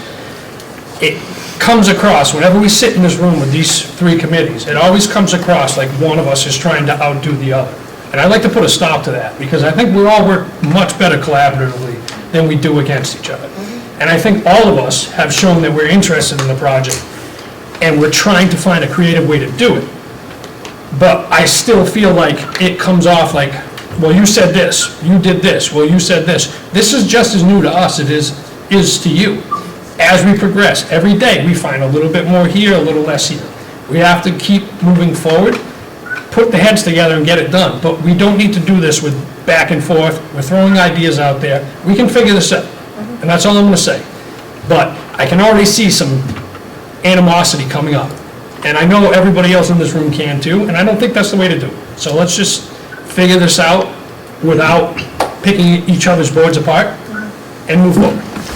And all I was going to add was, I think over the, my short time here, we've seen progress in that. In my own opinion, I'm not going to speak on behalf of anyone else, but we've been in different meetings with the Finance Committee, with the Select Board, with our own committee, and any time that anything was asked of us, I feel that we've done our best to try to deliver and give those answers, whether it's more detail at a budget perspective, if it's, going to a Select Board meeting to talk about a solar array, a grant that will help the town. If it's, phone calls at 7:30 at night that weren't planned just to talk about solutions, I think, we've been there and we're willing to continue to put that foot forward. I think a lot of the proof of that is in our budget as well, where we've, maintained 2 to 3% each year, which is difficult for the town, but is also difficult for us to continue to operate. We don't have to get into that conversation now. We'll have our budget meeting. We can talk about mandated costs. We can talk about required net school spending and how we're quickly approaching that line. We can talk about the flawed Chapter 70 formula and the minimum aid we're receiving from that and UGGA. All combinations of everything, but it's not due to lack of effort of the personnel in this room, at least from my standpoint, and I mean that to everybody at these tables. I see everyone working hard and trying to find answers and trying to find solutions. I just want the clarification, because creative solutions are great, but every time somebody brings up a creative solution, and I'm just gonna harp on this one more time, well, we were told it was a debt exclusion only. We're trying to get creative, so I want to lose that mindset. Well, we were told this, well, we were told this. We're trying to actively pivot to make this less abrasive for the taxpayers, but also to protect the staff, the students, and the teachers, ultimately. Whether you realize it or not, when you make comments like, you can't put a price on the health and safety of our employees and our students, it comes off as like you're implying that we actively are trying to do that. And I want to be clear that we're not. But we have, I did not mean that. and I know you didn't, but it comes off that way. And I know I'm not the only one that feels that way when you say things like that. And we just really need to figure out how to do this without getting to the point where we can sense that animosity, and I think we can. And I honestly think we can. And I think we've all had conversations together, individually, together, and we've always come up with some kind of solution. But ultimately, but you said this needs to stop, ultimately. Let's just hunker down and get it done. Yeah, again, agreed. I hate to keep going back and forth, but to your comment earlier, at one point, the solution, and the only solution, was a debt exclusion. It was the only choice. Right, so that is the last word that we had heard about it until now. So now we continue to want to work towards the success of this project, however it may be, preferably without a tax impact. And, let's get creative. Let's meet, let's continue to meet, whether joint or individually or whatever it takes, so that we can find that solution for the citizens of this town Yeah, and for the employees of the school district. Patrick, up until now, we asked for one task from you. Give us what the max 4.2 debt exclusion costs for the taxpayers are, and you provided that. Obviously, we need some more numbers, and we've got some more requests from Train, and I think that's going to be very helpful. Once we lock in some incentive rates and we can really focus on that numbers, it's going to help too, and we can just go from there. So we're not picking apart the fact that you did exactly what we asked you to do. We can definitely figure this out now, and if that number comes in lower, even better. Are you saying by March, by your first public hearing, you're expecting the incentives from Eversource to be as locked in as an official? That is the hope, certainly. Is that the 320,000 That's estimate? estimated at this point, yes. All right. What was the interest rate that you calculated? I want to pull it up before I misspeak. I want to say it was 4%, and again, that was what was provided by the treasurer through our financial advisor, Hilltop Securities. I did not pick the interest rate. That was based on the borrowing amount and the that's town's the rating. bond company, I Yeah, understand. yeah. Just calculation.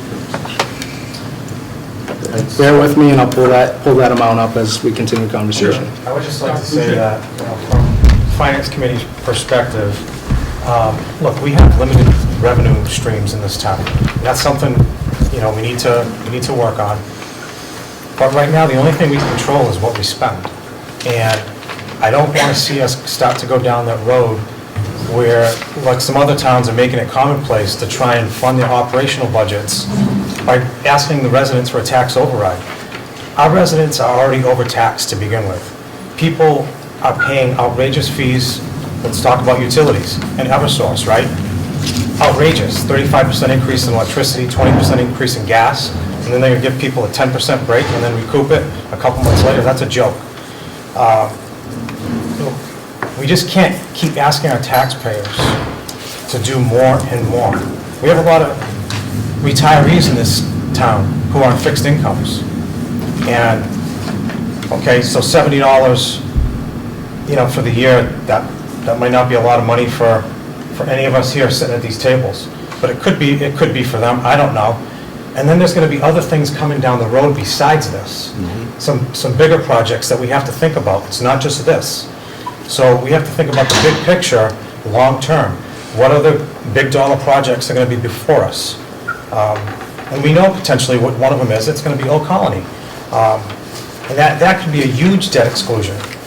So that's gonna be something that's gonna have to get talked about at some point. So this is challenging, and we definitely all need to work together to come up with creative solutions without getting at each other's throats. But we all need to be on the same team. So we got very lucky, and that's exactly what I want to bring out as a fact. I'm not countering anything what we said here. When we were looking at potential solutions, we were very lucky. There were 12 heating and ventilation units in the attic, in the ceilings and everywhere. And there were old train units from 2002. So when we looked at them, we figured there was a place for adding a cooling coil to those units, which is what we got verified from our factory. So we did not have to replace those whole units. We were just able to add a little cooling coil into it and be able to air condition the whole thing and dehumidify. We were very, very creative in coming up with the solution that we came forward to you with. You would not have this solution if there was not a place for a cooling coil in the existing units. You would not find a cheaper solution than this that cools the classrooms as well as dehumidifies. So just as a matter of fact, that those air handling units had a place for a cooling coil, which is what we figured out, that is why we went down this road. Keep in mind, because train has a desiccant solution also, but that would require new units out on the roof, which will be more costly, more floor space, and all of that other thing that come along with it. So what we think in our mind is our best solution that minimize the space and the cost for your schools.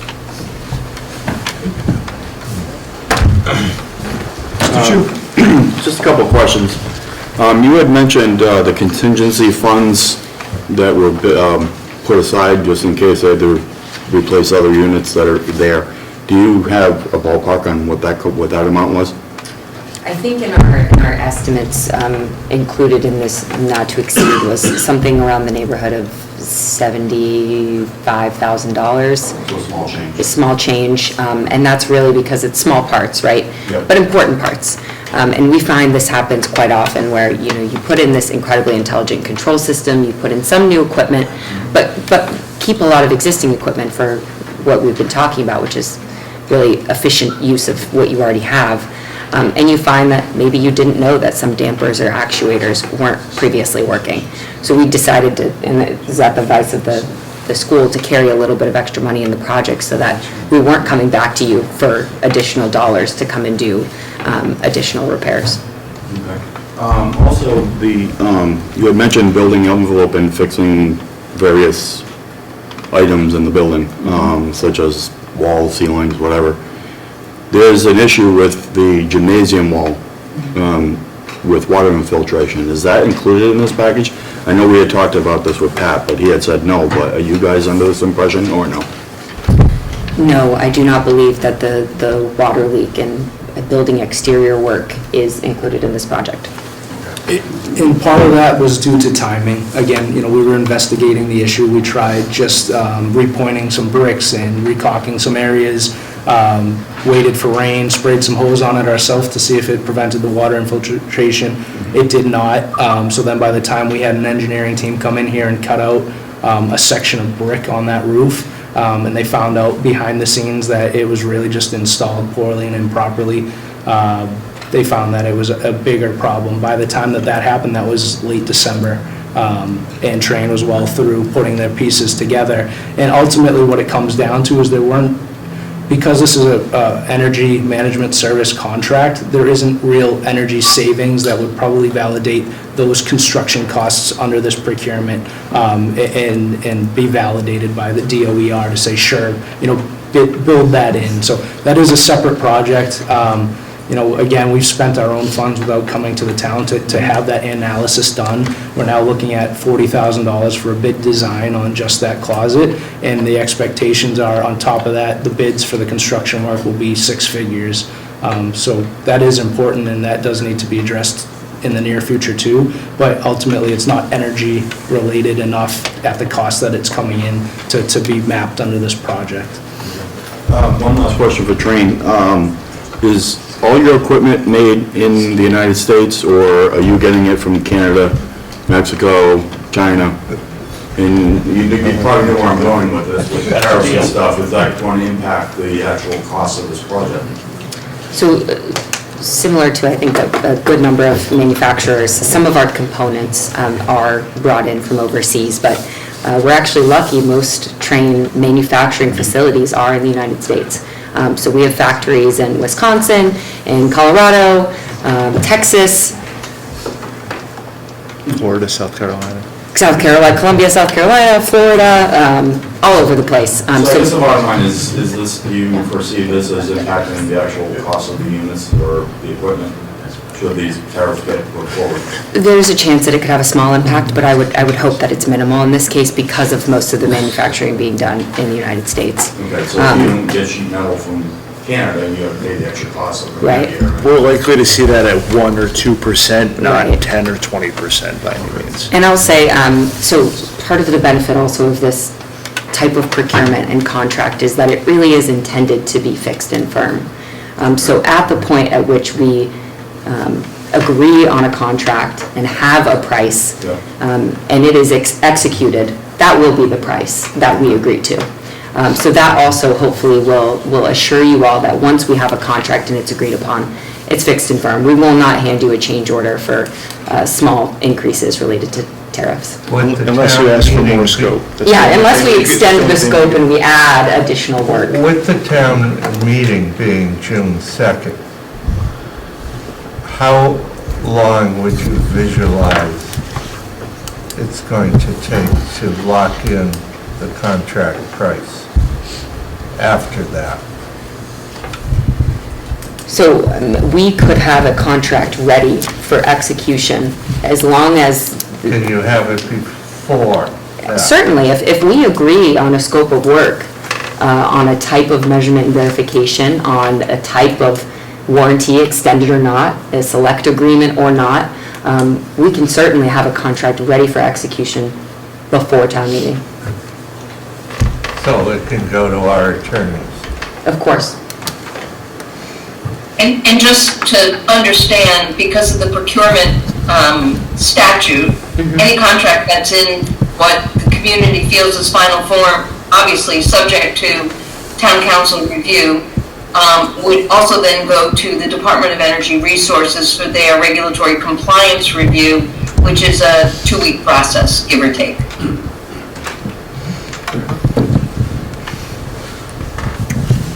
Anybody have any other questions? One, if with this contract, 2 weeks for the state and us, are you going to have to do this construction when the children are not in school? Great question, thank you. So we would definitely need to consider the occupied versus unoccupied spaces. And it really all depends on when we execute a contract and what the lead times of the equipment that we finalize are at the time of execution, when we're able to order. It's relatively fluid right now. Some of the work we can certainly do when kids are in classrooms, but some of the work that's either disruptive and needs shutdowns of equipment or power would naturally need to happen either on off hours or during the summertime. Summertime, or could it be done during vacation time? It really depends on the break and how long we have.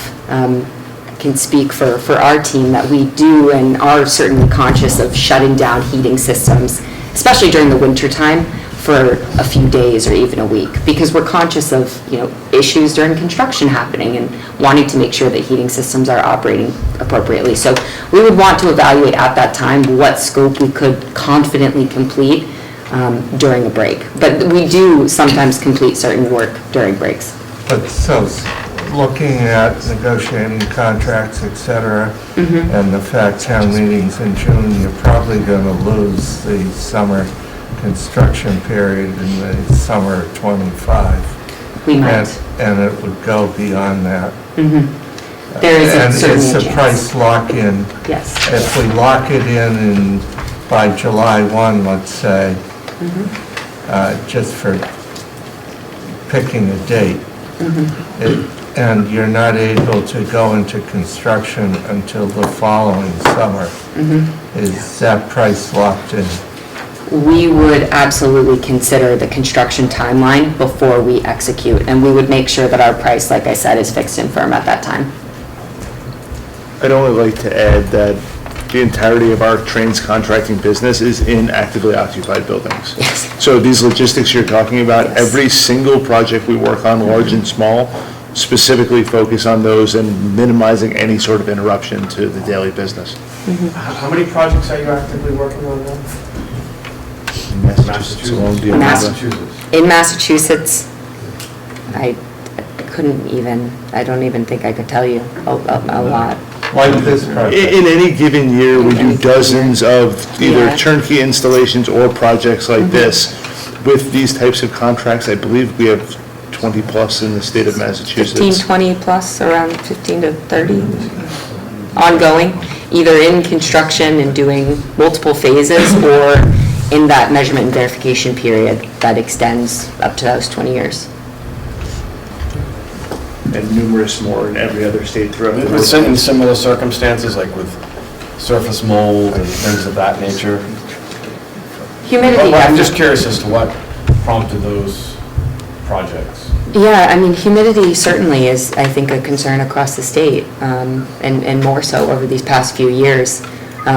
For some people, it's just general deferred maintenance.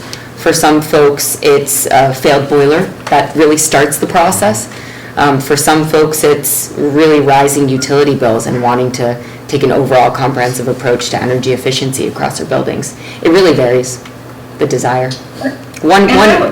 I would say for clients that I support with performance contracting, many of them have pursued it for the reasons that Morgan has said, but others have been historically incrementalizing how they approach upgrades to their buildings. So you typically go after the low-hanging fruit where you get greatest benefit for the lowest cost. And once you've sort of accomplished all of that work, generally with the support of utility incentives, you're left with the big capital items that are impacting building operations that you really want to address. And this is a comprehensive way of doing. Mr. Chairman, through you, Beth, can you define what the low-hanging fruit is when we say that? Is that the lighting? Things that save energy compared to their cost. Is that the $1 million spend on this document? Yeah, so low-hanging fruit would be things like lighting upgrades, right? Good savings for relatively low cost. Building envelope work tends to be lower-hanging fruit unless it's overly complicated because of structural issues. Water conservation improvements, those kinds of things, motors, drives, variable speed drives. There's a variety of different technological solutions that are heavily promoted and supported through the Mass Save program and through the utility incentive programs. Those tend to get done independently and on an incremental basis. And so what ends up being left are the big expensive capital projects. So on this page 7 of this presentation, on the table, items 2, 3, 4, and 5, would that be considered low-hanging fruit? The BMS upgrade and envelope improvements, duct sealing, air purification? I think in some cases. Generally, yeah. Building envelope improvements could certainly be considered low-hanging fruit. Considered just good energy savings measures that So other projects have taken on that, assessed the situation, and have decided to go forward with? No, it's typically, I see it done usually from a comprehensive approach addressing both the heavier capital style projects like Beth is talking about, replacing HVAC equipment and controls, paired with the low-hanging fruit, so that you're really combining the benefits of operational improvements and energy efficiency, and that's why they're done together. I'd rather say low-hanging fruit, and then they get to the big capital stuff afterwards. So an example for a low-hanging fruit would be fluorescent lights. Let's let Beth, because I think they're, Yeah, so let me clarify that. When you asked why would an entity look to do this kind of project? And it's typically because they have already done a lot of low-hanging fruit in advance, generally because of a push from the utilities through the utility prescriptive incentive programs, and now they're stuck with the big major issues they need to address. So they bring in an entity like a Train or others like Train to do a deep dive, an investment grade audit that looks not only at any remaining lower hanging fruit, but all the big capital items that can all be comprehensively leveraged together against one another to achieve a project that provides optimal energy efficiency, infrastructure upgrade, and operational performance. And so you're looking at balancing all those objectives as opposed to individual one-offs. That quite frankly isn't a super efficient utilization of your human resources, because you're assigning staff to oversee specific implementation projects. Whereas here, you're leveraging the resources of your staff and of a project manager from, in this case, Train, to be able to implement multiple projects across multiple buildings potentially to achieve the level of savings you're looking for. Okay, thank you. Morgan and the Train team, I believe you have a list of, I don't want to say list of demands that No, came you up. did, and we are prepared to give them. Sorry. Yes. I watched too much kids shows. For everybody, for information, and Patrick, I believe you have a copy of the IGA that you can share with the... It can be shared. I mean, it's a 400-page document that goes in, we talked about this in depth about when and how to share it. It's available for those who want it. We just didn't want it to be misinterpreted. I mean, it's engineering analysis. It's robust. It's difficult to understand. And by just putting it out there and letting people interpret it on their own 100%. was a dangerous game. But it's available. And then if that presents more question or more opportunity to talk about it, I know Train team, Beth, myself, we're all willing to. So. Okay, so I would suggest if anybody is interested in reading the investment grade audit, to reach out to Patrick directly versus having him send out multiple emails or printing off 400-page copies. Yes. We don't have the funds for that. For, just to review my demands. Punch list. I'm ready. I'm ready. I have existing maintenance versus future maintenance budgeted, extended warranties, looking at what it would look like on equipment for extra 5 to 10 years. Looking into a select agreement, so what would that look like to do really full maintenance, all in, included for the whole building, all contracted scope? What are the Is that top? including the warranty? Because you just said. It's essentially, There's two things that say warranty. sorry. I mean, So that select thing. sorry.